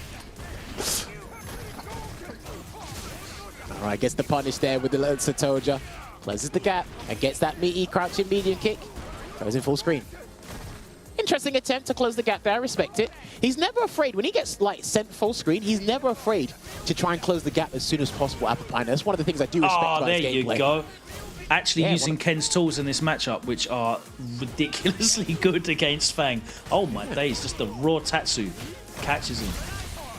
Activates V-trigger, no counter hit, so that doesn't link. Nice, he gets out. Good block. I feel... Oh, wow. Please punish that. Please. Oh, wow. my God. Do you know what? Oh, no. You don't deserve to win, Garnet. I'm sorry. Oh, no. Oh, my God. I was about to praise you real good there. And he's still giving Apopaino a chance to play the game. Apopaino might take this if he's not careful, you know. All right, there comes the fire. He's just... It's too much psychological damage from that first game. That's what's forcing these errors. Damn. And again, that's going to keep him on his toes each and every turn, even if he feels it's his, like, again, Fang's got like good frame advantage and a lot of good situations, but he's going to be second guessing himself a fair bit because of how Apopaino's been handling this matchup. Manhandling this matchup. Well, you know what, if I had to recorrect myself and say that, then yeah, what Logan said, manhandling this matchup. Good whip punish. Wake up button, wake up button. Care. I swear, Fang players wake up with that button more than characters you can get. He's getting opportunities here, Garnet, and he's not making the most of them. You know, that whiff target combo there, turned around, just got a light punch. That was it. Those blocked EXDPs, no punish as well. A couple of blocked Tatsus, no significant punish. And look, my guy, Apopaino, he doesn't need an invitation. He's not letting these opportunities slip. This is EVO warm-up. This is big tings. It's 350. I saw that. Look, the sweep police out. I saw that random crouch hard kick. I saw it. All right, hold on. Get the pressure. No one likes the grass, jammers. Nah, I'm sorry. Let a man sweep in peace. Nah, I got to call him out. Oh. Let's see what's happened here. Gets a throw. Done. One apiece. The leg switch. Something happened, and it's one apiece now, but hey, I mean, the psychological damage has been done, but somehow he scraped to win there, Garnet, so it's one apiece now. Someone in stream chat said, I hate when the commentators have favourites. How dare you? How dare you? We're getting involved. The guys in the stream chat are voting in the polls for who they want to win. We're all having some fun. This is entertainment. It's great having favourites. You know, we're enjoying the match. That's how it should be. That's one of my most favourite parts about EVO, actually. Offline, in the arena, you know, cheering your favourites on. One of the best things. All right, there we go. I hope all you guys have got favourites in the chat as well. And they're named Apopaino. Right, big pressure being applied by the coward crouch. Gets the conversion into Sautongo once again. Tries to set up a meaty Ryu bender. And loving this caging right here. Gets caught with the sleeves. Stun. And there's the stun. It was all going so well for me. Hey, there's still opportunity. It's a first to 3. Remember, these guys can go back and forth. And I know Apopaino has got a lot more magic tricks in that locker of his. Let's go. Oh, catches the backdash with the throw. I thought he was going to walk up and throw again, but good interruption there from Garnet. And lovely Shoryuken to interrupt that pressure once again. Yeah, he's waiting now. He's not sure when he's going to let off that EX Shoryuken. He's actually not sure. I saw it again. I saw it. Oh, the counter hit from the medium kick into the... Yes, all of this stuff. He is falling apart under the pressure here. No! There you go. Where's the activation? Oh, no. Okay. Oh, no. He's got to wait. Please, Apopaino. Please, Apopaino. That was the stand fist. That would have been the game. And he's going to activate. No, there was a... No! Surely that was it. There was that too far. That could have been too far. He could have just activated off the crouching medium punch and run in and done back medium punch target combo like DP, EXDP for the round. He's still got a chance. And he hasn't got V-skill 1 here to just run through things, so he's good. No. Is he? He needs to get... Yeah. He needs to get close enough so he can react to the carpet with DP. Wow. Oh, the sweep! He was going to cancel it, but did he have the beat as he was doing that? Did he bank on it? I think he banked on it. That's Fang's version of YOLO Dragon Punch. Just the sweep in neutral. I've watched enough Fangs over this last 2 weeks to know that is the Fang version of YOLO DP. I have to say as well, I don't think that Apopaino is embracing the Gorilla Ken style that he was playing in the first game enough. So I've just had a power up. I've eaten a banana so that we can together ape strong. Together ape strong. Stick together. Planet of the Apes style. Return to Monkey. Let's go. Just Gorilla Gang. Together. We can do this, Apopaino. You gotta love this guy sometimes. He brought out the banana peel for you guys on stream, but right now it's not looking too good for Apopaino. He might swap V triggers. I can do a cosplay actually. Oh, are you? Oh, sorry. What are you, Logan? What are you doing? What are you doing? It's quite Ken boys. I'm trying to cheer my guy on. I wanted him to go victory. Hang on. I can do this. We can make this work. I can make this work. Shout outs to our ESL stream team in the back. You know they're allowing this. They're allowing them to just mess around with the banana peel on stream for you guys. Hopefully you guys are entertained at home as much as I am. I've even got the ponytail. I'm actually in full cosplay now. I'm ready to go. Right. Enjoying net play with a banana peel on your head. Is that how we do things out here? Yeah.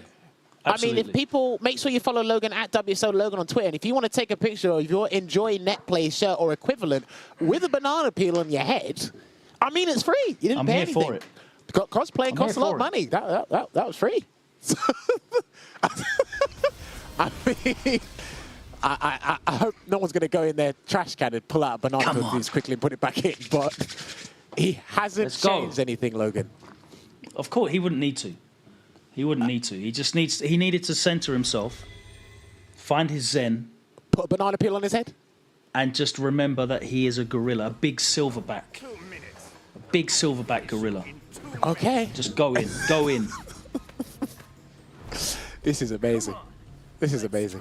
I hope you guys at home are enjoying this. Make sure you tweet out this stream, twitch.tv/PlayStation. That is one of them if you're watching it from there. Good start, though. Oh, nearly got the shimmy as well. Neutral jump.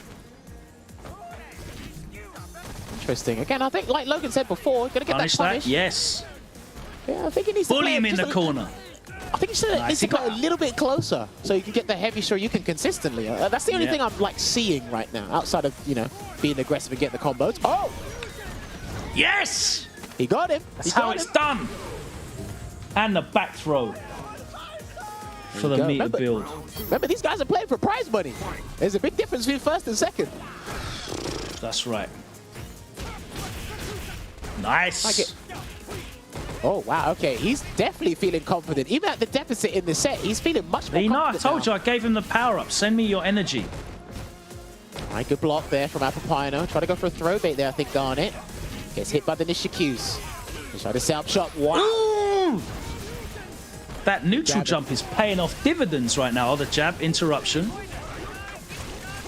Close the gap. He tried to throw him, and he saw that coming, Garnet. Don't let this, don't get schmixed.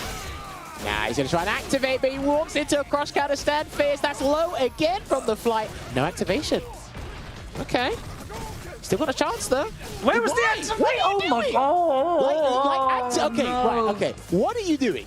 Like, all you had to do was press heavy punch and heavy kick together. And those 3 red flashing bars turn into more power. I thought you could have actually won that game. Come on, Apopaino, you can do it. You can do it. All right, here we go. Just going back and forth. Trapped in the corner right now. DP, though. yes. He had to. Yes. Logan was literally about to call it as well. Nice hit. Oh, that was really nice. Uh-oh, the damage is about to rack up. Put him in the corner. Activates off the sweep. He's going to set up shot, but he can't. Oh, yes. He's flowing now. Stop going for that overhead, though. My God, you're not timing it right there. He's actually not sure if he's going to cancel into one of the Nishikyu or the Cloud Logan. He's like, oh, there you go. Oh, my days. Put him back in the corner. He's got bar to play with as well. +3 on that EX Fireball if he wants to use it. Stay there. No, that was to confirm. Yes. There you go. 2-2. Oh, man. This is about as fair and balanced as my Problem X commentary right now. Well, look, he's made it to a piece. Clearly, he listened to you, or he saw you put the banana peel on your head. A lot more Shoryukens came out to interrupt Fang's pressure. I felt it's still a little bit of a hit and a miss there. He's not sure if he's going to commit to the cancel or he's just going to try and do the button and wait there. But I think, again, test the waters until you get punished for it. You know? This is it, Jammers. Me and you, the final showdown. G-Finity style? One game. One game to rule them all. Or to put yourselves in the advantage of the tournament, however you want to look at it. Oh, no, you don't do that. You do DP. Go on. No anti-air. Okay, wasn't sure which one. Crouching media kick anti-air surely would have worked there. Again, one of the really cool things that Garnet started doing, by the way, is use cowed crouch against that neutral jump that he keeps doing and just holding it. He's holding it and not just letting the kick out. Gets a throw. He's going to try and close the gap again. Why did he go forward? I thought he was going to wave there. I thought Apopaino was going to try and go forward, but he tried to be preemptive, and it failed. Activate. Set up. Well, no setup there. Shoryuken once again. If he guesses wrong, that could be it. Oh, my. Oh, no. Wow. That's a counter hit twice. So surely he must have been trying to input a Shoryuken once again there. I need to go and eat another banana. Yes, the anti-air didn't work. Oh, he just does a slight micro walk. V shifts out of there. Again, I think he's probably going to be using his V as much as he can to escape. Oh, that could have been standing like a DP instead. Anti-air, there you go. Crouching fist. Fang's got very good normal attack anti-airs, man. especially for Yeah, really situations good. like those. But they're really hard to make whiff as well by crossing up. Oh no, he's getting harvested by the side switch. And there's the stun. Okay, gonna take it to the corner. Go for the combo. Set up shop, and he might call back to sort that out, you know, and that's it. No, and that's gonna be it. There you He's go. done. The one time the punish really mattered, it takes Garnet to the grand finals of today's EVO warm-up European Street Fighter 5 tournament here. There you have it, 3-2. It went down to the last game, and he's gone off stream. So,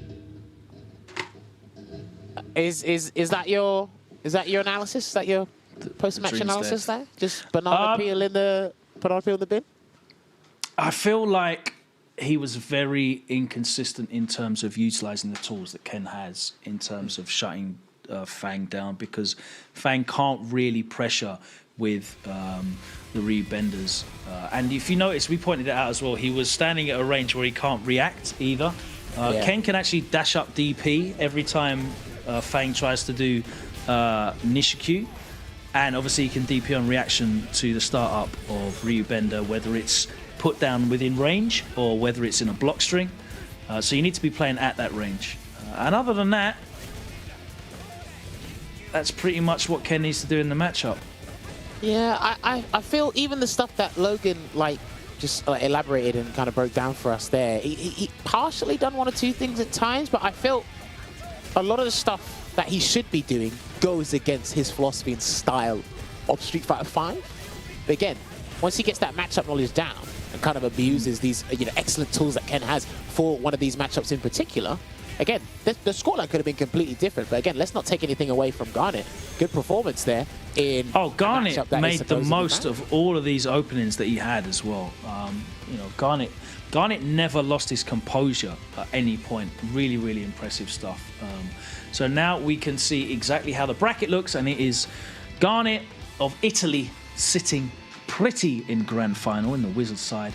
We still have another 3 players involved. We've had to say goodbye to Alex the Demon and Sandeo alongside Spirit and Snake Plissken. So we have Sautongo of Italy and Lhomme Masque of France, Apopaino of Spain. So it's a very continental looking European top 8 here for the PlayStation tournament for EVO warm-up. We are going to look now at the lower brackets though, and find out who is going to be the first of these 4 players to be eliminated. Sautongo versus Lhomme Masque. So that is Italy versus France. Is it going to be a Gil mirror match, or is it going to be Yuri and Gil? What do you think? I would probably say Sautongo will have to, scrap this philosophy of let me just go with Gil first and try Urien afterwards. I think he should play Urien right from the jump here, just to kind of give him that advantage, because obviously he does have the superior buttons and a lot of superior combos in certain aspects to Gil. But I mean, look, he could just be having fun at this point. He might want to rock the Gil mirror, see him as have the bragging rights for today's tournament. We were meant to get a Gil mirror literally the other day on Inter World Open, and we were robbed it because one of the players wasn't able to actually log in because there was an electrical issue. So I didn't get to see the Gil mirror that I was excited to see. I hope we see a Gil mirror now. Interestingly enough, though, Sautongo's main is Urien, right? Yeah. And Nemo posits that Gil is a legit counter pick against Urien. So out of the options of the 2, Urien and Gil against Gil, going for the mirror match, technically, according to some of the experts, is more favourable than going for Urien. However, obviously, your confidence and proficiency with each character makes more of a difference. And for me, watching Sautongo today, I think his Urien has looked more impressive than his Gil has. Yeah, I mean, like I said before, he might be using this tournament and this time to kind of sharpen up and polish that Gil for future events that he might be participating in. But again, it's not been too bad. Again, the situation awareness has been there. Proficiency, as you said, not as sharp as, say, with his Urien, but his Urien has less time. But then when you are such, accurate and meticulous with your main character, you don't need to play as many games. And, the muscle memory for those situations will be there right off the bat. So I do feel he should go with Urien right off the bat. But if he wants to try out the mirror just for, experimental sakes or other reasons, I don't see why not. You can feel free to do that as well. He entered the tournament. We're here as commentators, so... Yeah, I'm praying to see a Gil Mirror just for the excitement of it. You know, just again we get these rare shiny matchups that we very very rarely see. How often is it that you see two Gils in a top 8 anyway, regardless of them playing each other? So them playing each other's a rare. Wow. Oh my God! Wait, I didn't even know Masque had a Euro. Wow, okay. Do you know what? Stream team in the back, do you mind just sacking us? Because we don't know what we're talking about. I didn't even know that Masque had a Urian. Okay. Completely thrown off. Oh no, we got to redo the stage. Yeah, they got to change the stage. One of them must have left it on random select or something. But yes, in these tournaments, as we know, Oh it's a my standard vertigo! now. Goodness. It's been a standard for many years. You cannot pick this stage, Skies of Honor, as tournament. This one's stage. nice. You've got to use something else. You Yeah, should pick please. this one. Is it English Manor? Yeah, English Manor. There you go. recommended. There's no Northern Lights anywhere in England, though. It's probably like nearest towards Scotland, I guess, isn't it? You'd think. Yeah, I would. It's a cool stage, though, isn't it? Really nice. I really love like the updated Street Fighter 2 stages that they've done. They're really gorgeous, and the attention to detail is fantastic as well.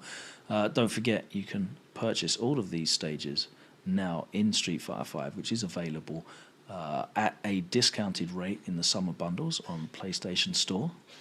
Plug. Doing our job. But yeah, please make sure you pick some. Here's a list. Whilst I'm here, I'll give you a list of some good stages for optimal online play. So we want Kanzuki Estate at noon. That's a good one. Shadaloo Base at night. That's a good one. Suzaku Castle. Daytime one. That's a good one. What are some of the others that are very Can you use King's Court? I think King's Court's decent as well. I think you can play Honda Sento as well. Yeah. The Honda Sento one is quite good. So yeah, they're all very, very good stages to use for optimal online play, and they all look great as well. So yeah. Can Some you use tips for you there. the old Bison one? I think it was Temple Hideout, or is that not good because of the background? Temple Hideout. Which one's Temple Hideout? Is that Is the it one with Temple all the weird Illuminati dudes flying around, and there's the statues? In the back here. Yeah. Not the Lair of the Four Kings. You might be thinking of that one. Temple Hideout. Which one's Temple Hideout? They got like the tiles on the floor, not the similar to the squares on the grid. They're similar to the squares on the grid, and they got the temple in the back. Oh, if you saw it, you'd know. You can literally type it. Actually Bison stage. Yeah, I think it's actually his stage. Yeah, that one's nice as well. I think you can use that one, but yeah, we're just getting these guys sorted at the moment as they change the stage, because it looks like they're going to be opting for the Urian Mirror instead of Gil versus Urian or the Gil Mirror. Yes, the Thailand one, the original Street Fighter 2 Bison stage. Yes, Okay. I completely forgot about that one. Actually, that is a very nice stage. There are some beautiful, beautiful stages in this game, I have to say. Oh, for sure. There's a lot of things in this game that are really, really beautiful. As you might make fun of a couple of things like the hair just now, but there are some really, really beautiful things in this game. So yeah, here we go. We're going to Shadaloo Base, which is another nice one. At daytime. In fact, sun's out, guns out. Yeah, we'll take that there. Unfortunately, I don't have guns, not as big as Logan's. So. Not many do. All right, here we go. Urian certainly does, anyway. So interestingly, Sautongo has gone for V-Skill 1 and V-Trigger 2, and Lhomme Masque has gone for V-Skill 2 and V-Trigger 1. Okay. Very interesting. Yeah, so we're literally seeing the entire V-System layout here for Urian, which is great. Yeah, a complete mirror, no pun intended, of each other. I wonder what their philosophies is behind it from their angle in the mirror match. I guess they just don't want to replicate each other's moves and whatever. Well, obviously, the V-Trigger 2 is for people that get annoyed playing neutral. And V-Trigger 1 is for people that get annoyed playing two-player games and want to play one player. And want to make that comeback. And there's a headbutt. There you go. Right off the bat there, gets caught by the Metallic Sphere, the tail end of it, and gets grabbed there. Sautongo. Sautongo is in the white. Just to let you guys know. Another grab. Oh, crouch short. Is he going to headbutt? Nah, he's going to leave it there. -2 and delayed throw. So we didn't really get to see Lhomme Masque use that V skill too much at all. Yeah, I think he used it like once and then he couldn't really activate it or use it again. But he probably has to take a little bit more of an aggressive approach this time around. But I do know this is Sautongo's main. I don't know if this is Masque's main as well. But he is picking the Urian here. There you go, close the gap. V skill off, and you can see how useful it is because he got the full distance of the screen behind that enhanced metallic sphere. Yes. Ooh. That's conversion. Oh, mistimed is me. That might have been an actual punish on the dash there with that throw, but... Jamus, what is the name of Urian's V skill 1? Metallic Aura. Lovely. Look at the Coral Punch. Then the V reversal. Oh, he got baited. He got baited. He played chicken with him, and he got baited. Oh, and again. Oh, nah, he done that. Okay. Sautongo.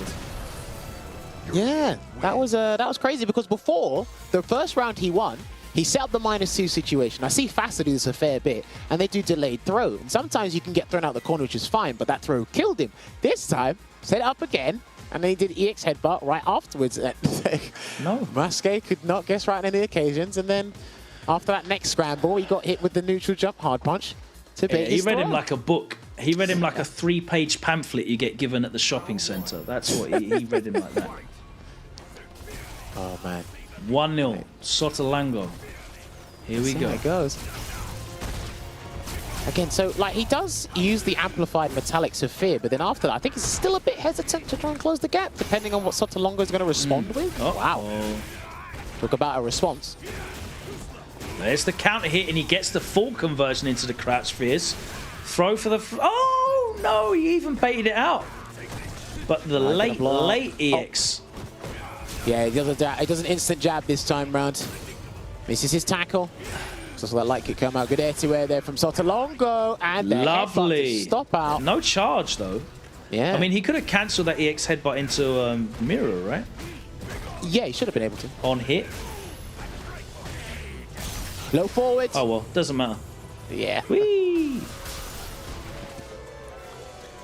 All right, there we go. Masque trying to come back into this set.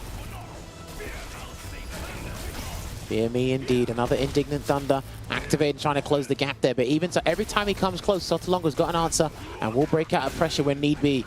Nice cancel off that Coral Punch. Oh, he missed his button for the loops. No jab, yeah.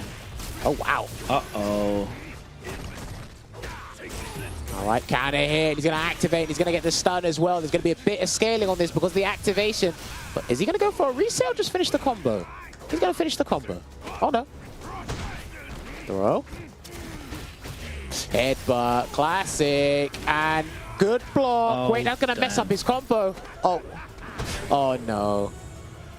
You hate to see it. You hate to see it. He got the activation, and you're right, he knew that that was going to mess up his combo. He had to stop, and he got back thrown for the round. Yeah. Rare footage of the mirror working against him here, Masque. But he's going to the final round of this game, regardless. I charge up the metallic sphere. Oh, nice. Throw. He's going to walk up and do another one. No, okay, backs off. Again, just go back to the fireball. And he tried to take the opportunity to get the metallic aura, which he has. No, he's disappeared that time. Just kind of threw him off with the range of that jump in. Gets hit. Oh, okay. Oh, no, it stuffs the startup at a crouch fierce. Backs off. And again, these guys are exchanging blows, trying to build me or something in this metallic sphere war. But right now, it's Sautongo with a considerable life lead here. And yeah. No activation. That was like -6 or something. That's punishable. I mean, everyone was probably expecting him to at least cancel it into EX Fireball. Yeah, or let alone the V-trigger, yeah. So I think he caught him off guard by just not cancelling it into anything. Chasing him down. Violent knee drop to avoid that sphere. Nice. I was questioning the decision to spend a bar just to get over that Fireball, but in the end it worked out for him. Hit him with the armoured tackle in V-trigger 2. And that is 2-0 to Sautongo. Is he going to be saying so long to his opponent here as he goes 2-0 up? Looking very, very confident. Yeah, I mean, the first game was all, you know, very scrambly and aggressive exchanges through headbutts, and then that game was more Metallic Sphere orientated, you know, just trying to work around it, you know, charge at your V skills when you have the opportunity, and then obviously try and catch the opponent off guard when they got a bit too comfortable. But it looks like we're going back to the character select screen here, Logan, so we might be seeing the Gil that we were talking about before, obviously this time on Masque's end instead of Sautongo's end.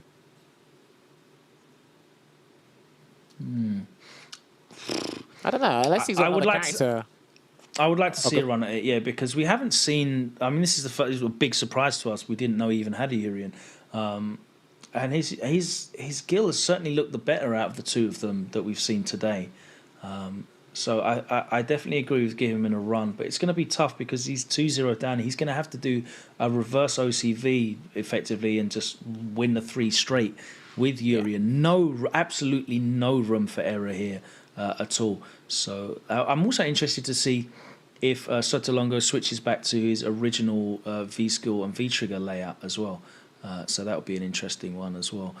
Urian versus Gil, as we mentioned previously, one of the best practitioners at both of these characters, Nemo, states that Gil is a legitimate counterpick for Urian, mostly because of the projectile game. And then, of course, the conversions that he can get outside of V-trigger, utilizing the retribution system as well. So it'll be good to see how well these players know the matchup, clearly, because they both know both of the characters as well. So we'll see how well practiced they are.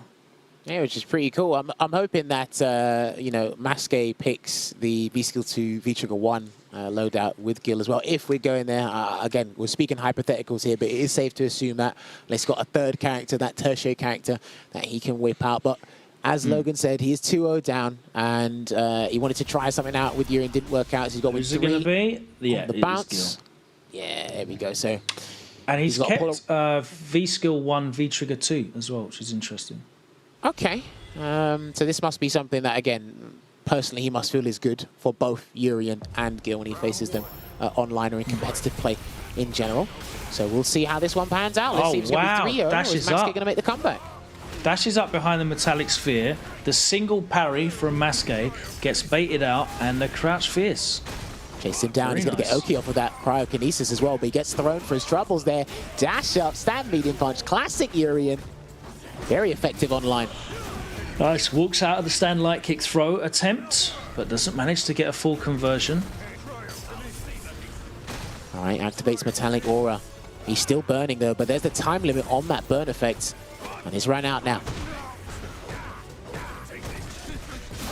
Gonna charge. Oh, he parried too. E4 is going to come out immediately there, but because he parried too soon, Sautongo saw that and charged a little bit longer to get more damage off of the V-Trigger 2 tackle there. Let's put him at match point.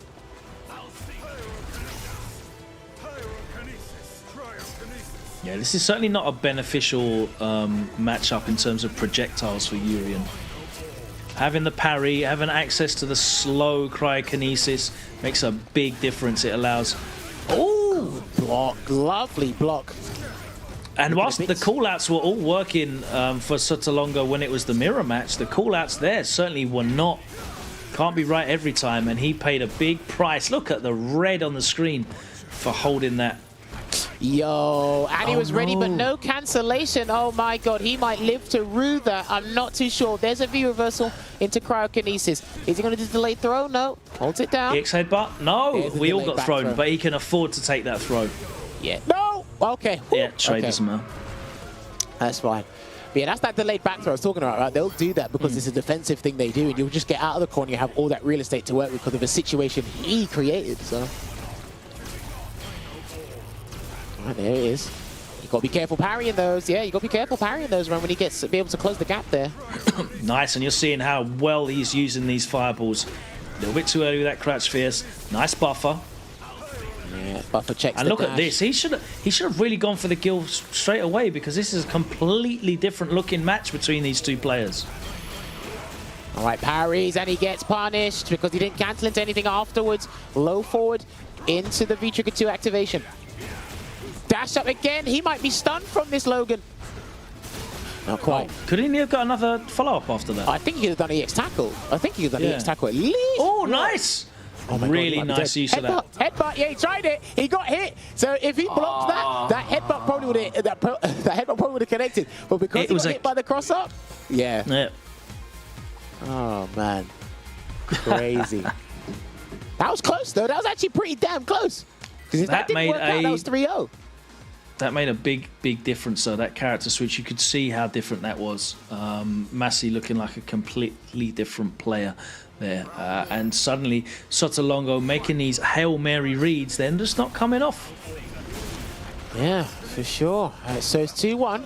Slowly but surely he's coming back, and I wonder if Sautongo has ran out of steam. Has he got anything left? Wow. That counter hit the crouch fierce as well. Not only did he cross him up. Oh, dash up, counter hit, stand medium punch again from Sautongo. Nice block. Good block. Holds the throw, still got the life lead. Nice jab check. Right, that's +7 on block. And he tried to cancel. No, can't cancel in time yet. I think if he's gonna try and avoid that situation entirely, just probably block it out or jump forward or do the EX knee drop to get out of the corner, something. Oh, nice. He might be dead. Yeah, he's dead. He's dead. What a conversion from the counter hit from Masque, looking real strong right now, and the momentum has swung. The pendulum of power has swung right back into the side of Lhomme Masque right now in this losers semi-final. Double jab into tackle, meets him in the air. No back throw, keeps him in the corner. Knight that decision, very sensible. Interesting. He got a buffer again from the stand medium punch to check, and the jumps are coming in hot. Logan, he's been very obstinate, very stubborn with that aggression there, Sautongo. Yeah, not quite Nemo with those autocorrect crouch fierces. Oh, nice, uses the V trigger. How confident were you in that? And then he dropped the combo. Anyway, that's a big deal what's happened. He's lost all the valuable resources he needs. He's still got a flame javelin to work with, but I'm not sure if that's going to pay off for him. Good chase down. And I have to say right now that Sautongo is having a world of trouble with these cross-up jump light kicks. Break! Right, that's too much scaling, but he's going to be put in the corner. Guess for game. What's it going to be? Nice jab check again. What did he do there? Because that wasn't a counter hit. He just got hit. He just stopped blocking. I don't know if he tried to jump out. What the hell was going on there? He just got hit by that single fireball after blocking the low. And look at this comeback here from Masque. He should have been running the gill from the start. Damn. Well, listen, when you're back to the wall, when you're backed up into a corner and you've got limited choices or basically no choices, it comes down to this. But Logan, if you look at your screen now, it's gone back to the character select screen once again. It was a urine mirror, then it went to urine gill. Equalize it to 2 apiece, and we've gone back to the character select screen once again. So we're going to end this with what Logan has been asking for all day. A gill mirror? Are we going to see a V-system layout? Let's return to harmony, ladies and gentlemen. I'm here for seraphic tings. That's all I'm here for.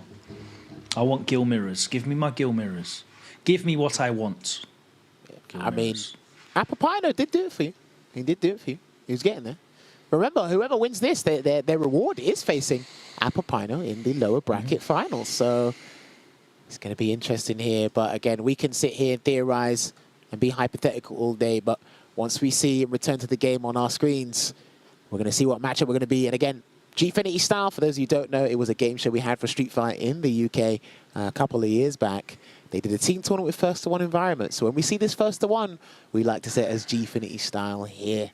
But yeah, it's going to be tense. I felt Sautongo probably got a bit too ahead of himself at times. It could also be, you know, SBO, Togeki style for our more cultural viewers out there as well. It could be. That's true. Can't forget that. Never forget. Oh, dear. I just want to see this character select screen. That's literally all I'm waiting here to see. I really hope it's the gill mirrors. That's definitely, you know, that will probably be my highlight of the bracket, even though it will be one game. It's just the last game. But big, windy haymaker sessions, lariats from across the screen, cryokinesis across the oceans to you here. The EVO warm-up. We're nearly done. We've only got 4 more players left in the bracket. Apopaino awaits in losers finals. And of course, Garnet with the Fang. Who'd have thought to see a Fang? Yeah. I thought so, all he did was pick Indignant Thunder and Aegis Reflector. Well, I did say it could be. I definitely want Lhomme Masque to win now. After that, after robbing me of Gil Mirrors. You're pure entertainment. I'm definitely here I'm Team Lhomme Masque. Well, let's see how it goes. He got a jump in there, but gone back to the neutral. He's trapped in the corner now, and like Logan said, it's pretty difficult for him to deal with the projectiles there, especially in a situation like this, Urian. Oh, that's going to be a big punish. That was tenuous at that there. All right, well, we caught him. Yeah, there's hella recovery. And again, a little bit too early with that crouch fierce. And again, catches him with a dash up. Stand medium punch, counter hit, then land an abundance of damage and stun. Activates of a crouching light kick, something I don't normally see Guild players do. Takes him down. Oh, wow. Nice. Really good answer. Yeah, really good answer. Good. That's what you needed. We saw... Go on, James. Oh, yeah, go for it. We saw how effective walking up behind the cryokinesis was for Gil. Now that we have the Indignant Thunder Enhanced Metallic Sphere on the screen, that privilege goes back to Urian in that he can be the one that closes the space at his leisure behind that enormous fireball. It made a big difference, that change. Yeah, he's going to try and activate Indignant Thunder as much as he can because there's not many situations where you should be getting it for free. That's why those moments where you do get the, magnified Metallic Sphere, take opportunity as it comes. Oh, that's unfortunate. Oh, gets the throw bait. Stun's racking up. Gonna get a nice extension here. This could be guess for game. What's it gonna be? Try the overhead. Oh no. Oh no, wrong Aegis. Oh no. Blocks. Throw again. What's it gonna be? Wake up super? No. Oh, he got hit. I don't know what he tried to do, but he got hit by the violent knee drop. It looked like he tried to crouch last second and try and do something, but to no avail there, I'm afraid. And in this set between Sautongo and Masque, Sautongo takes it 3-2 using the Urian. The V-System loadout, it helped out in the one game. I think for me, Sautongo is definitely the villain of the day. I wanted Gil. He didn't give me what I want. And, you know, he won. He won by any means necessary, but that's what villains do, you know. Villains win by any means necessary. They're willing to go to these dastardly schemes rather than just playing honest mirror matches. It was a really smart decision, though, to switch back to the V-Skill 2. You saw how much difference having that power, that metallic sphere, made to just the neutral game. It just meant that Sautongo was just completely in charge of that. Yeah, we see a couple of exchanges here. Again, like, great gameplay from Masque, nevertheless. Commiserations to him for exiting. Look how close he is to going out of the tournament 3-0 as well in that situation. Yeah, okay, this was unfortunate because he was brave enough to even go for a Volcanic Storm anti-air there with the V-Trigger 1 and just missed his dash to Super. I think that's actually pretty hard to do for Guild players, but again, he was making that comeback, took it down to the wire with that 2 apiece, and then obviously when Sautongo changed up his strategy and his setup for Urian, again, another dash up crouching, standing melee punch kind of hit worked out, because that was working out a fair bit in this set for him against Masque here, and then, yeah, just closing it out with that throw, and I think, yeah, he was just, okay, he was just crouching. I don't think he stood and crouched, he was just crouching there, so that was unfortunate. If he was ready with the parry, that could have been a game changer, would have been taken to the final round there, but shoulda, woulda, coulda. Masque is now out of the tournament, and in your low bracket final, it will be Apopaino going up against Sautongo. Yep, Sautongo has battled his way through the lower bracket. Apopaino was sailing until he met Garnet. Going to see a run back of the match that we saw in winners semi-finals. Apopaino took it 3-1 and looked very, very, very comfortable against Sautongo. Although Sautongo's Urian pick actually did make a difference in the end, although he wasn't able to close it out. I really do hope that we see more Urian used here in this matchup to make it a more competitive endeavour between these two. Of course, now Apopaino is the sole Spanish. We've lost all of the French players. Apopaino, the only non-Italian. We have 2 Italians here in the top 3, Garnet, of course, and Sautongo, and then Apopaino is in there as well from Madrid. So a real international feel to this? Are the Italians going to give us a taste of the Euro finals? That's what I want to know. Are they going to take EVO warm-up and also take the Euro 2021 championships? I hope not, because obviously it's coming home, lads. But I'll let the Italians have a consolation of EVO warm-up. I think that's a fair trade. You know, they have EVO warm-up. We have the European championships. Everybody's happy. I think that's fair. What do you reckon, Jammers? I mean, Logan's such a generous and magnanimous dude. He's being so kind Benevolent, to you guys. in fact. Benevolent, yeah. He's just being so kind to you guys and offering up that. And I mean, there's only one person that would be a naysayer to that and protest against that. It'd probably be Apopaino, because he'll be wanting. He's definitely hungry for that run back against Garnet in the grand final. But the only thing stepping in his way, standing between that and the grand final position, is Garnet's fellow Italian, Sautongo there. I'm thinking, just because of how the way he's played his matches today throughout this this bracket, he might experiment with the Gil at first. But like Logan said, I think like how he is, especially fresh off that last win there, a much-needed win to put himself in the lower bracket final, I think he should just play Urian right off the bat. You know, stick with the V-Skill 2, V-Trigger 1 if necessary. And again, regardless, Garnet will be watching on the stream or on CFN lurking somewhere, because again, both these guys need to play their heart out to make it to that point, and he'll probably have some, you know, some small, very good intel regarding these two making it into that, because again, the momentum will be with them, but he might have that prior knowledge to go, okay, I know how you play in situations like this, and I have a little bit of leeway to work with. I think that Garnet was just really impressive in terms of how composed he was.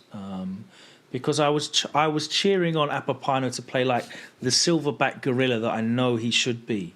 And even with that, you know, crazy, relentless pressure, he maintained his composure, fought his way out of the corner, managed to set his own pressure up in turn, and just played it safe and got the job done, even though he came very, very close to losing and it went to the final game. And I feel like Garnet is just going to be watching on here, feeling... The impression I get from Garnet is he's a calm player, so I think he's going to be just enjoying this match and just taking as much information away from it as he can. And we see Sautongo has gone for the Gil again, and we have still the same V-Skill 2, V-Trigger 1 from Apopaino. That is clearly his thing, much like Muscle Noob. That's his setup, and he plays that for all these matchups. So we'll see how it goes. Ken versus Ewan, it's an interesting one. Sorry, Ken versus Gil, it's an interesting one. As I said, I think V-Trigger 2 is the way to go in this matchup. But now Heavy DP has a bit better range. You can probably utilize that more, at least to go through block strings. But boy, that V-Trigger 2 damage certainly puts Gil off from throwing as many fireballs. He doesn't have that deterrent here, so we'll see how the neutral looks. Nice buffer there on the crouch and medium punch. Yeah, okay, no punish down Tried the to punish, yeah. Yeah, that's a 3-frame Tatsu, right? But you want that but it has to be the first hit? Is that right?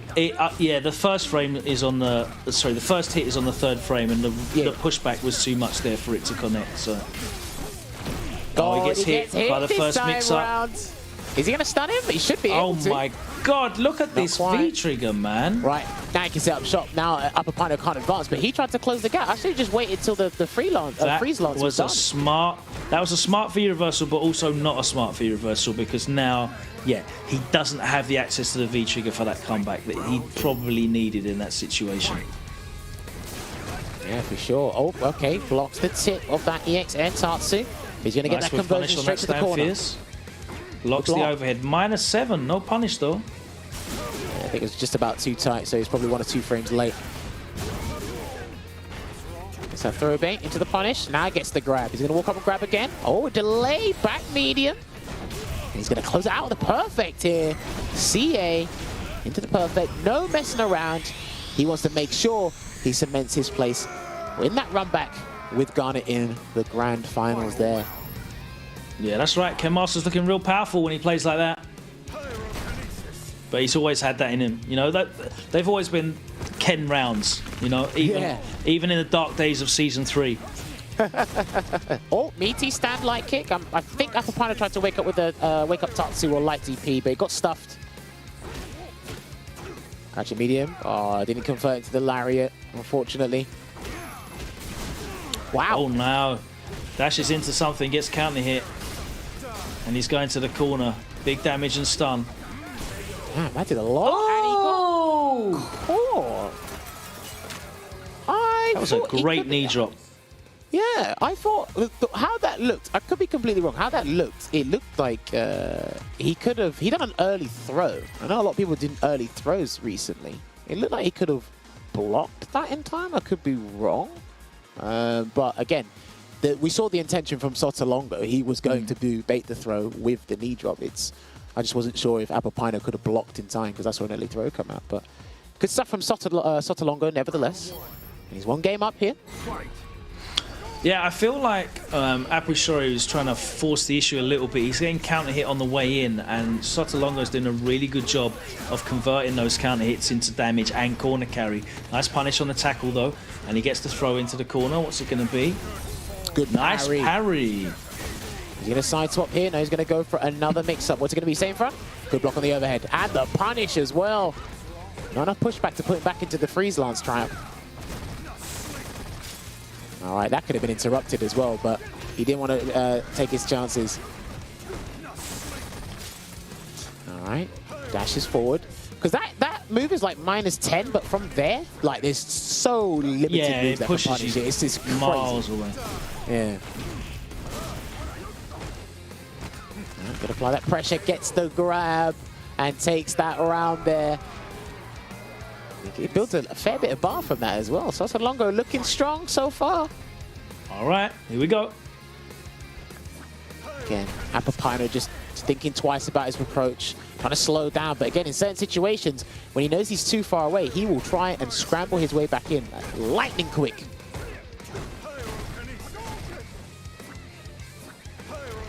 All right, just jab checking, waiting for a jump or anything here. There's the EX Tatsu. Puts him in the corner. Throw again. One more. Third one. Oh no! Wow, he pressed medium punch. That actually doesn't even beat walk up throw. Oh, what do we got here? Parry on the V skill too, but what setup have we got? He's gonna keep him here, and he blocks it anyway. I don't know. That looked a bit too predictable. Good jump out. No cancel. V trigger still there for Apopaino. Be very careful doing V skill activation. But he's gonna do off the fireball instead. No cross. No, gets out of the corner. A jump out light kick. Working so well for both the brothers. Dead. And that is going to be 2-0. And Apopaino is looking like he is heading out of the tournament here in these loser finals.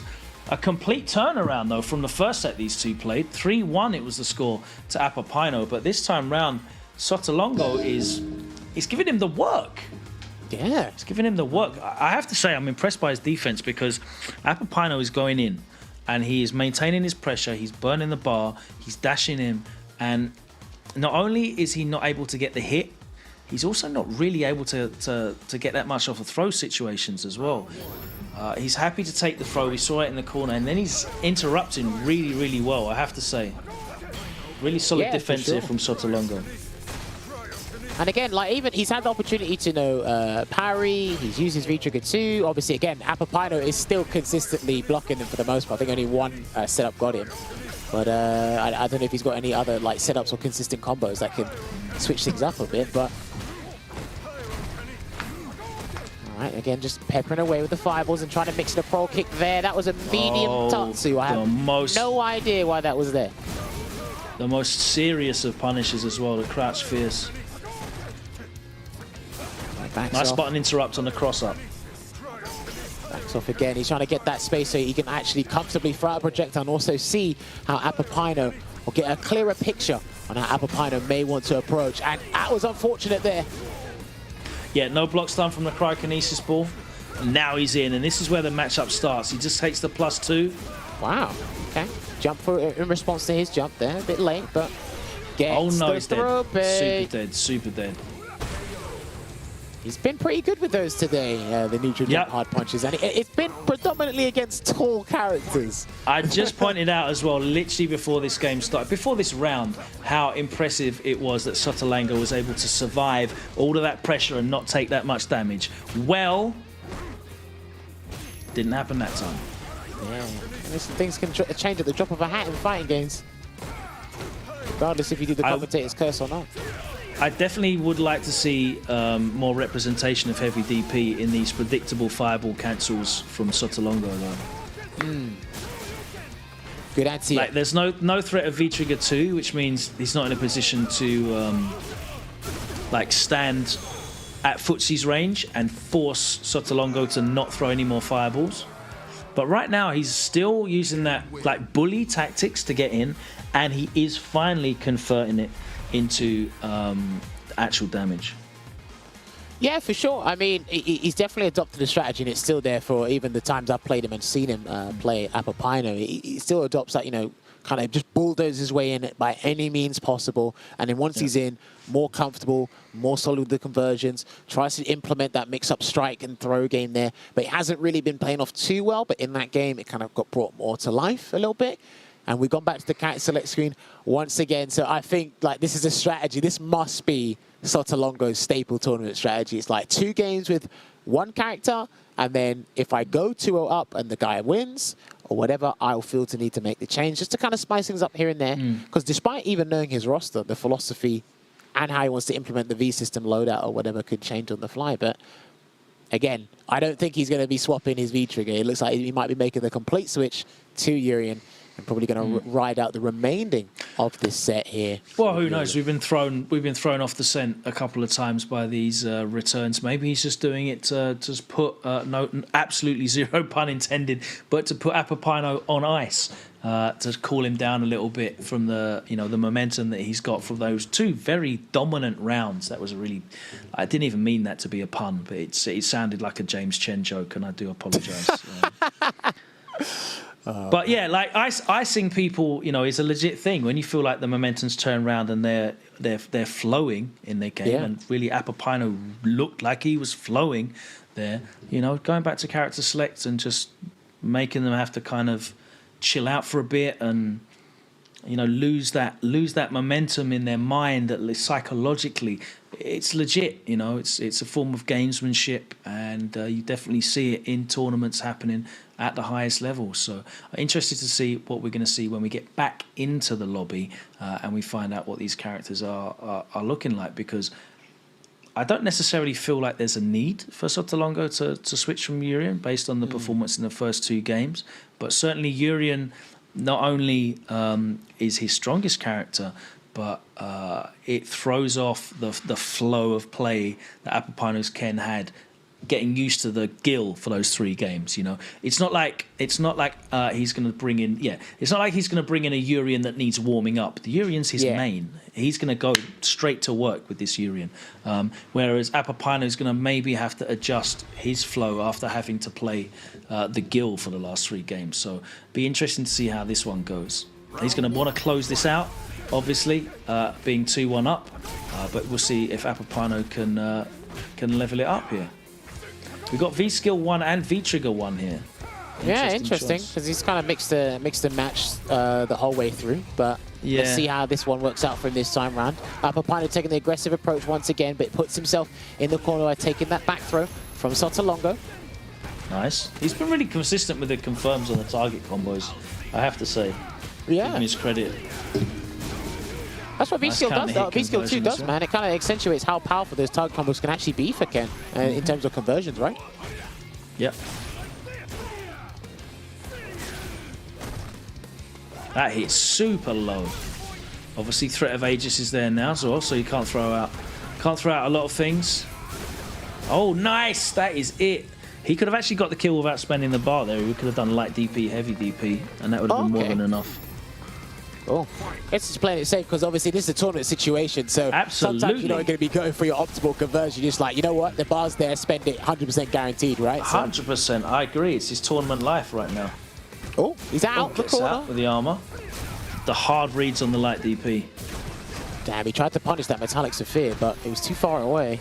Yeah, you can't walk out of that, I swear. If a Urien does immediate throw, you can't walk out after EX Chariot Tackle. I've tried to shimmy Uriens for the last week and a half, and I just can't do it. Well, they reduced the pushback on it, right? They kind of toned it down. Well, depending on how you look at it. At +2, normally you can walk out things, right? Ken's got half decent walk speed, but yeah. An interesting situation, surely. I want to shimmy him, punish. damn it. I play Ken. Shimmy's a big part of my game. Oh, he looked like he was going to get Jogger and he got out again. That time, yes. Now that time, the same interaction as in the opposite corner, in which he used the armor from the V-skill enhanced special move and got out. That time, Apopaino immediately pressed the crouching medium punch and got the counter hit on Sautongo, who clearly was looking to press a button after that that headbutt got him out of the corner. So nice adaptation there from Apopaino. We're going to go to our final game. They're sticking with it. I love that. They're going with their mains. Let's see who the winner is here. It's 2-2, final game here in Losers Final. Only one can go on. They've been valiant. Oh, unfortunate, no crosscut there. Puts him in the corner. All right, trapped there, whiffed headbutt right in his face, and Apopaino takes advantage of that and gets a punish for the target combo and puts them back at the mid-screen.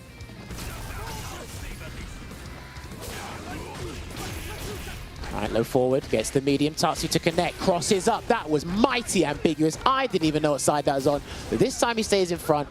Chariot tackles his way out. Ken's got a lot of those weird mix-ups where it's entirely dependent on if you quick rise or back rise as to what side you get hit on. Right, V shifted to the break, and wow. why did he That was cancel into fortunate. V-skill there? That must have been accidental, surely.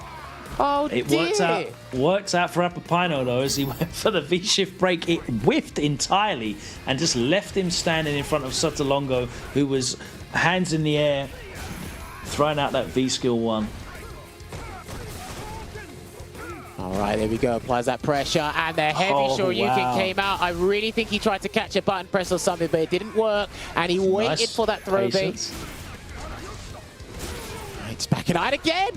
These guys actually really good these stuff. guys are committed to like taking the grab in those situations there. Right, backed up again. No, a little bit too late. He did go for the 3-frame light DP, but even that wasn't quick enough. Oh, what's he got? What mix-up have we got? I haven't seen one of these in a while. Stays in front! Ooh, we're going to a final round, ladies and gentlemen. I don't know, man. Apopaino's got a CA. He might do what he did earlier, where he just did a block string, waited, and just did a super out of nowhere. I could sense it. I could sense it.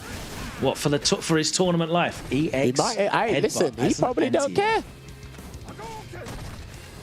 All right, hold on, backs off into the neutral here. It is Sautongo with a slight life lead here, but at any moment, that could evaporate in the blink of an eye. Oh, dash forward, that could have been any button. He's waiting. Good. Oh, no, too far away. Why is he throwing them out from so far away? They definitely are not going to connect. He's in the corner now, though. This is when the fun starts. Out immediately. What a great use of the violet. Yeah, and the XDP. Oh, and he's back in the corner as well. This is big. This is his chance to win the game. EX headbutt. No activation yet. Oh, he missed the activation. Low. Oh, no, he got a hit. Oh, what is going on? What a tech. He's done it. Oh, you salesman. What kind of a punish was that? Oh, my word. Please tell me he didn't do it on purpose. Apopaino's still got one bar to dream. That could be EX Tatsu XDP. Something is about to happen. But start neutral jumping these. There we go. I don't know what's going to happen. EX Tatsu, headbutt. Please, whatever you do, don't jump. Please, please, whatever you do, don't jump. 15 seconds. Neutral jump. Neutral jump. He ain't going to do it. Oh, good gracious. Damn. We had a tense couple of seconds with the anticlimactic finish with the dash up crouching light kick there from Sautongo. It's going to knock Apopaino out of the tournament. Logan's dream is dead. The banana skins are in the bin. I've thrown them in the trash already. The banana skins have been discarded. The dream is dead. We are not gorillas. We are merely chimpanzees. It's a sad time. Feels bad, man. I have to say as well, like that scramble at the end, I've got no idea what was going on there. Yeah. There was all manner of drop things. It started to get real messy. But I suppose, you know, once you get to these stages of tournaments and there's a lot on the line, you know, the nerves kick in and the punishes don't come as freely as maybe they should do. I was really impressed by Sautongo's start here, and he was looking really, really strong, apart from that third game, which was pretty much all Apopaino, and it looked like the momentum was gone. There was that crouching medium punch that we pointed out. This is a weird one. Look, whiffs in his face. Yeah. It works out. Everything looked like it was going Apopaino's way. He was at set point, and then he ate this. So unfortunately, yeah, good mix-up there. I haven't seen a couple of the Uri mix-ups from the V-Trigger one in a little while, but good mix-up there with the low, and then this happened. Didn't believe because he thought he blocked. Wanted to grab intentionally. Funnily enough, again, yeah. I have no idea what that was. I don't know. And then the absolutely anticlimactic finish, double dash into why are you standing up? And unfortunately, Apopaino's going to have to stand up, get out of his chair, and turn off the PlayStation because he is eliminated from the tournament. So it is time for grand finals. We don't get a run back of our winners finals. We get to see Sautongo versus Garnet, who haven't played at all yet this tournament. They were on opposite sides of the bracket and they didn't make it to each other. But look at the look at the difference in number of matches played. Yeah. 41 against 10. Now, of course, Garnet has the win percentage, but 41 matches with an 80% win rate. That is very, very impressive indeed. And it's, yeah, he's got the 8 losses, but that is a massive volume of games. And you have to be impressed by that. Sautongo, 80% should be his name. In fact, we'll see. You know what? I like that. I literally only just clocked because I remember it's Sautongo at 80, right? But it's brilliant. Yeah, and like Logan said, just to echo it, I mean, if you look at that, the win ratio between those two and the matches they played, again, the difference in character, difference in strengths, of course. And again, Garnet hasn't been playing as much as Sautongo has in these tournaments again, but he's been as proficient as he can be as a Fang specialist and taking advantage of that as well. And maybe he might be able to continue that run and take first place in today's tournament because people do get prize money for placing in today's bracket. It's been pretty entertaining and interesting today. I've learned a lot. Let us know who you think's going to win. Who is your virtual money, your bits, your cheers, channel points, your fighting or spirito? Who is it on? Is it on no banana Garnet peels? Or is it? Oh no, that's done. That's in the past. You know. Is it going to be Garnet or is Sautongo going to be able to reset the bracket? We're going to find out real soon. It's going to be Fang against either Urian or Gil. We don't quite know. He's been mixing us up. It's been a 50-50, much like an Aegis reset, much like whatever the hell that Frost Trap is called, reset, and you've got no V-shift. You've got no V-shift. You're going to have to guess. We're going to have to guess which character it's going to be. Is it going to be Urian or is it going to be Gil? We know that Garnet's going to be picking Fang. We've got Fang in a grand finals in winner's side, ladies and gentlemen. Where else would you find it other than right here? PlayStation tournament, EVO warm-up, EU finals bracket, and it is going to be Gil versus Fang. Logan, take a look at the V-Trigger. Look at the V-Trigger. He's picked V-Trigger 1. I didn't need to look at the V skill because I definitely knew which V skill he was picking. Yeah, of course. Of course. I mean, I see little to like no application with the V skill 1. Well, Garnet already beat Masque 3-1 in this same matchup. So I'm interested to see how he does here. All right, we're opening up. We've got Gil's awesome theme playing. I'm hyped. It's grand finals time. Garnet's in winners. He's got Sautongo in the corner. That purple stuff is going in already. Nice counter hit conversion, but he didn't cancel it into sleeves for the knockdown. Oh, he tried. Oh, nice. That went straight underneath the lariat. That was sick. I'm not sure if, yeah, he had meters, so it must have been an execution error there. And Sautongo's in. Can he get the anti-air? He will from the Volcanic Storm. Couldn't get the pick up there with the Cryo Lariat, but he's going to get a grab for his troubles either way. Goes back to the neutral. Tries to close the gap, and that was lovely a very bad and irresponsible jump. That was very I'm very interested to see the interaction between Gil's jump light kick and Fang's anti-airs at certain ranges because it's mad active and it's got no hurt box. So I'm really interested to see if he can get over the top. Nice. Find out. Countered the crouch crouch there. Crouching buttons are really good against that because obviously he is in a crouching position. So dashes up one too many times to try and close that gap. Uses the dash to try and close the gap but gets anti-aired. V-shift out. But be very careful doing V-breaks in certain situations against characters like Gil with the parry, as we mentioned before in today's tournament, because they can parry the V-breaks. That is a bad jump. And now he's in the corner. He's fighting out. Stays standing. All the gets that counter combo hits are coming extension. out. Oh! Wow, that was almost super sick. I know. Volcanic Storm. Oh, sorry, Flame Javelin right there. Can he catch him? No, he can't. Masque was very good at doing that before against Garnet, but Sautongo's not having the same results, the same effect. Again, another bad jump. He's trying to really jump and get maximum damage potential after throwing Nice out the counter hit. Pyrokinesis, but it's not working out. Oh, he's got him. Yeah, spent the bar. Yeah, I think, yeah, that was the only thing he could have done there because he wasn't at a particular spacing to get like a meaty EX Pyrokinesis. And Poor choice to put himself in the corner as well. Yeah. I feel like when he's just playing this zoning game, it's really, really difficult for Gil. It looks really difficult. Whereas when he starts going in, he puts himself in danger. Especially when he jumps into the corner with Fang. He hasn't got a tremendous amount of reliable escape options. Nice. Yeah, that was never going to work. Unlucky there. Kind of a weak punish here, but that was never going to work from Sautongo's end of the parries. Sautongo knows how many hits there are. He knows how many hits there are in Fang normals. Very nice. Hey man, they're both Italian, so I assume they've played a fair bit. So which backs off, jumps over the Pyrokinesis. Going to set up a meaty Ryu bender there and another grab. Try to go for the shimmy. Anti-Anisha Q, okay. Gotta hit. Oh, he gets hit? Yeah, that's stunned.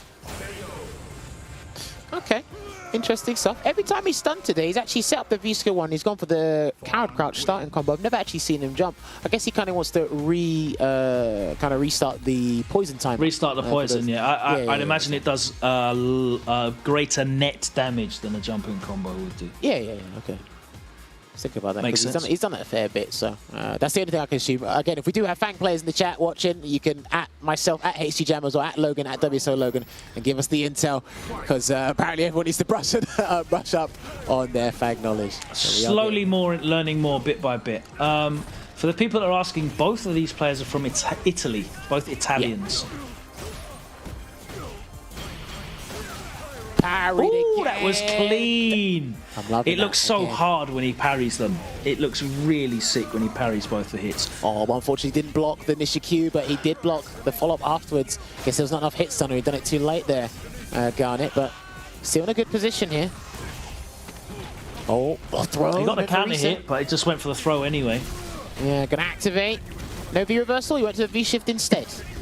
Okay. I think that's a good choice. The V shift in general moves him back. That's where he wants to be. You know, it's really good for him the further away he is from Gil, I feel, looking at this matchup in a bit more detail, now that we've seen it twice. I mean, all the options Fang has on defense outside of the 3-frame and the super, they're all escapes, right? The X dash, V reversal, even the V shift. The only thing that's really physical is the V break, but he doesn't really need to do that most of the time because he wants to move away from you, right? So. All right, close the gap once again. +1 on block, goes for that grab. No 3-frame challenge there from Sautongo. All right, sets up the cloud and flies. Good air to it. Couldn't get a pickup, but that extended window of the counter hit state allowed him to get out, but we're put back in this dangerous situation once again. Bulldoze his way through. Catches him. Let's see if he can get out. Nice slide under, but he puts himself in a bad spot here, Logan. Oh, hard knockdown. Oh, he gets out though. Flame Javelin again gets caught. He's going to try and close the gap with the lariat. He does, and the extension off of the Retribution allows the Coral Kick to take it there, because even if that was blocked, he's going to get some frame advantage to work with. And let's see if Sautongo can equalize this and make it one apiece. Nice. Nothing afterwards though. Yeah, because of the... Maybe if he'd done the medium Pyrokinesis, that would have worked, because obviously it's got a more diagonal angle. The heavy one's got a more vertical one. So. Oh, again. We're seeing these the Urian players try and use that EX Chariot tackle, and it's just getting blown up by Garnet. Yeah, because they only got one hit of armor, right? So. All right, putting that out, it's not setting getting up big shop. punishes afterwards, though, but yeah, it's certainly all adding up. All right, there you go. Applying that pressure, splurges the me on the Pyrokinesis there, and he just about avoided that Flame Javelin. I don't think it was going to get him anyway, regardless of the situation. But he slips under once again. He is avoiding that situation, being so elusive right now, Garnet. But he hasn't got the life lead, but the poison is going to reduce that deficit each and every second of the way. Catches him in the last bit of that. Okay, here's the hit fierce activation. Sets up, gets out, and that's the block. Oh, baits out the parry. What great timing. He knew exactly when it was coming. He baited it exactly for that. Well, I suppose it beats the throw as well. Get shimmied, and it is 2-0, and Garnet is cruising to that first place here in the EVO warm-up finals for Europe. Yeah, man, for sure. And again, he's sticking true to that 100% win rate he's had in all the matches and sets he's played today and previous tournaments leading up to this as well. But once again, going back, opting to that strategy, we might be seeing that Urian pick there, Logan, on Sautongo's end. Yeah, I wouldn't be surprised. We've seen Sautongo do it many times when he's down 2 games. Go back to character select, then the Urian comes out. Then he does a bit better, and then you think maybe you should have gone for the Urian at the start anyway. It said in his bio that he's a Urian main, right? But he's been a Gil main today. He's definitely opted for Gil first and foremostly, and then Urian's come out kind of when his back's against the wall. I'm expecting the Urian to pose a bit more of a problem, but one of the things for Fang against Urian that we saw in Intel World Open in a couple of matches, specifically Mono versus Grand Todokai, it's very difficult for Urian to just press anything. He has to hold a lot of Fang's pressure. So as soon as Fang is able to get anywhere near Urian, the pressure's pretty free for him. Yeah. And of course, at full screen, you have Poison, you've got V-Skill. So I feel Urian's an awkward pick in this matchup. Not saying that Fang wins the matchup, but I can see how it's very awkward for Urian. Obviously, any Urian can activate Aegis and put you in the blender and spend 3 bars and kill you.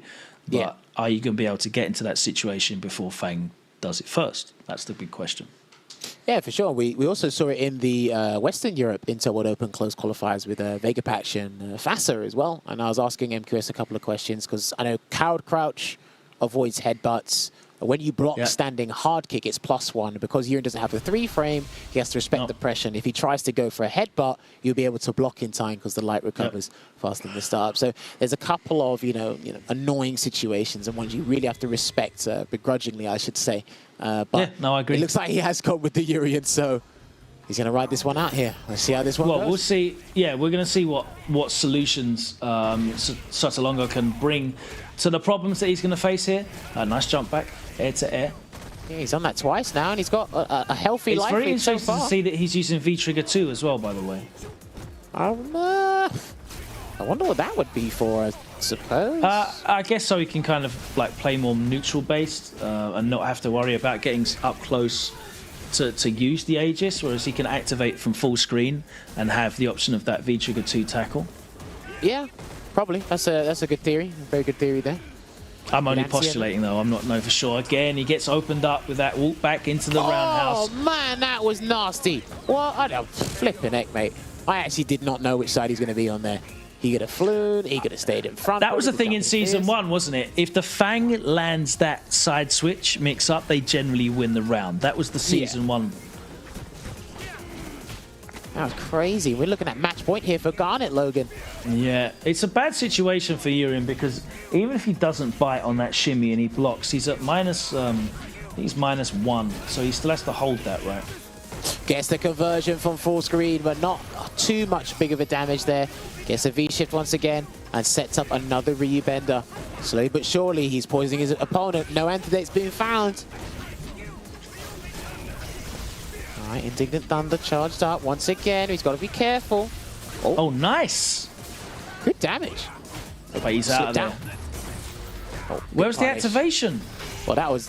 what the... Okay. Getting a bit scrambly now. Stays in front. Oh, he stays in front. Follow up. Oh, my... Oh, he's done. Wow. He must have been that confident to do a sweep in his face. He must have been extremely confident to do that. exceedingly. Oh, that was great. Great stuff there from Garnet. I mean, that was nuts. Those sweeps at the end, building up to that point, it was great. Yeah. Then when the sweeps just started flying out, I guess he's like, He did the first one and was like, oh, he didn't activate there. That was interesting. And then he did the second one and it crush counted. And I was like, oh, okay, nice. Yeah, okay, the crush counter. He realized he didn't need to activate there.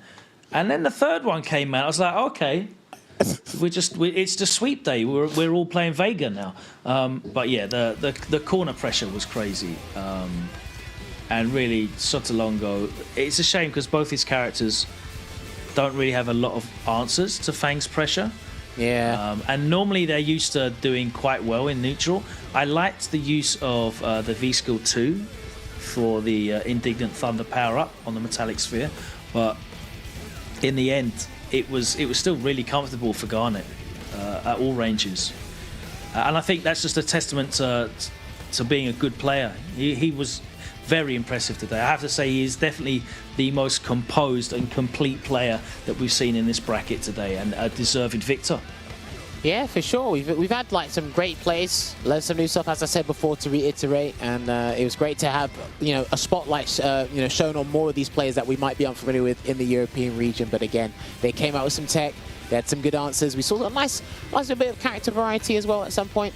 Obviously, we had a lot of guys bow out early, but it was great to see that Garnet stayed consistent from start to finish. And like I said, people need to keep an eye on this guy in the future because, again, a young Italian player using the Fang, a character that, again, a lot of people still don't have that matchup knowledge, you might say, as opposed to the Camis, the Karens, the Rashids or whatnot. But there you go. You can see his bracket run there, only losing. So really losing the game to Masque once and Apopaino twice in that upper final and the upper semi-finals there. But other than that... That's easy for you to say. Apopaino in the upper final. Wow. I just realised what I said. I was literally just saying it. It's like, now you've brought it out there. Now I've got to say it 3 times in the mirror, see if I can not get tongue-tied. But that's his run for today. Unlucky to Sautongo. He had a pretty good run from the loser's side after losing to Apopaino as well. But don't forget, we have got lots more exciting action coming up still today. We have got the North American side of the warm-up at 2 p.m. Pacific time. Coming up on July 12th, it's Mortal Kombat Ultimate. We have got Tekken 7 on July the 13th. Gundam! I love a bit of Gundam. Gundam's sick. On the 14th. Skullgirls representing with some of the finest netcodes you can find anywhere in the world on the 19th. Soul Calibur 6th on the 20th. We've got Blaz Blue on the 26th. Grand Blue Fantasy Versus on the 27th. And Under Night in Birth on August the 2nd. There is GG's running for weeks here and the EVO warm-up, courtesy of PlayStation Tournaments. It's been wonderful working with you again, Jammers. I look forward to seeing you in only a few days right here in Katowice in Poland, because I know you're joining us for the Intel World Open, which is going to be great fun. Shout out to the ESL team who are doing an amazing job. But all of the players today have done an amazing job. We're really, really happy with the performances we've seen. It's been entertaining. We've seen some really solid play. We've seen some exciting hype play. We've seen some players probably make a name for themselves on the stream. And it's been a thoroughly enjoyable experience, Jammers. Yeah, for sure. And again, the Street Fighter 5 action doesn't stop here. It's been around the clock. We've had so many events, CPTs, Intel World Open, PlayStation EVO warm-up tournaments today. Been preparing for EVO that's going to be happening later this year. There's non-stop action for fighting games. So it's a great time to be a fighting game fan. And make sure you stick around, participate. Heck, make sure you're buying these games and playing them as well, And don't forget, please get involved with PlayStation tournaments. Head over to compete.playstation.com and sign up. There are tournaments running all the time for a plethora of games across multiple genres. It's great fun. Get involved in the action, and prepare yourself for the tournament vibes that are coming back real soon. Hopefully we'll be coming back real soon to a stream near you in the future. But that is it from us. Thank you so very much. From myself, Logan Sama, and Jammers. Take care and look out. North America is coming up next here in the EVO warm-up.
PlayStation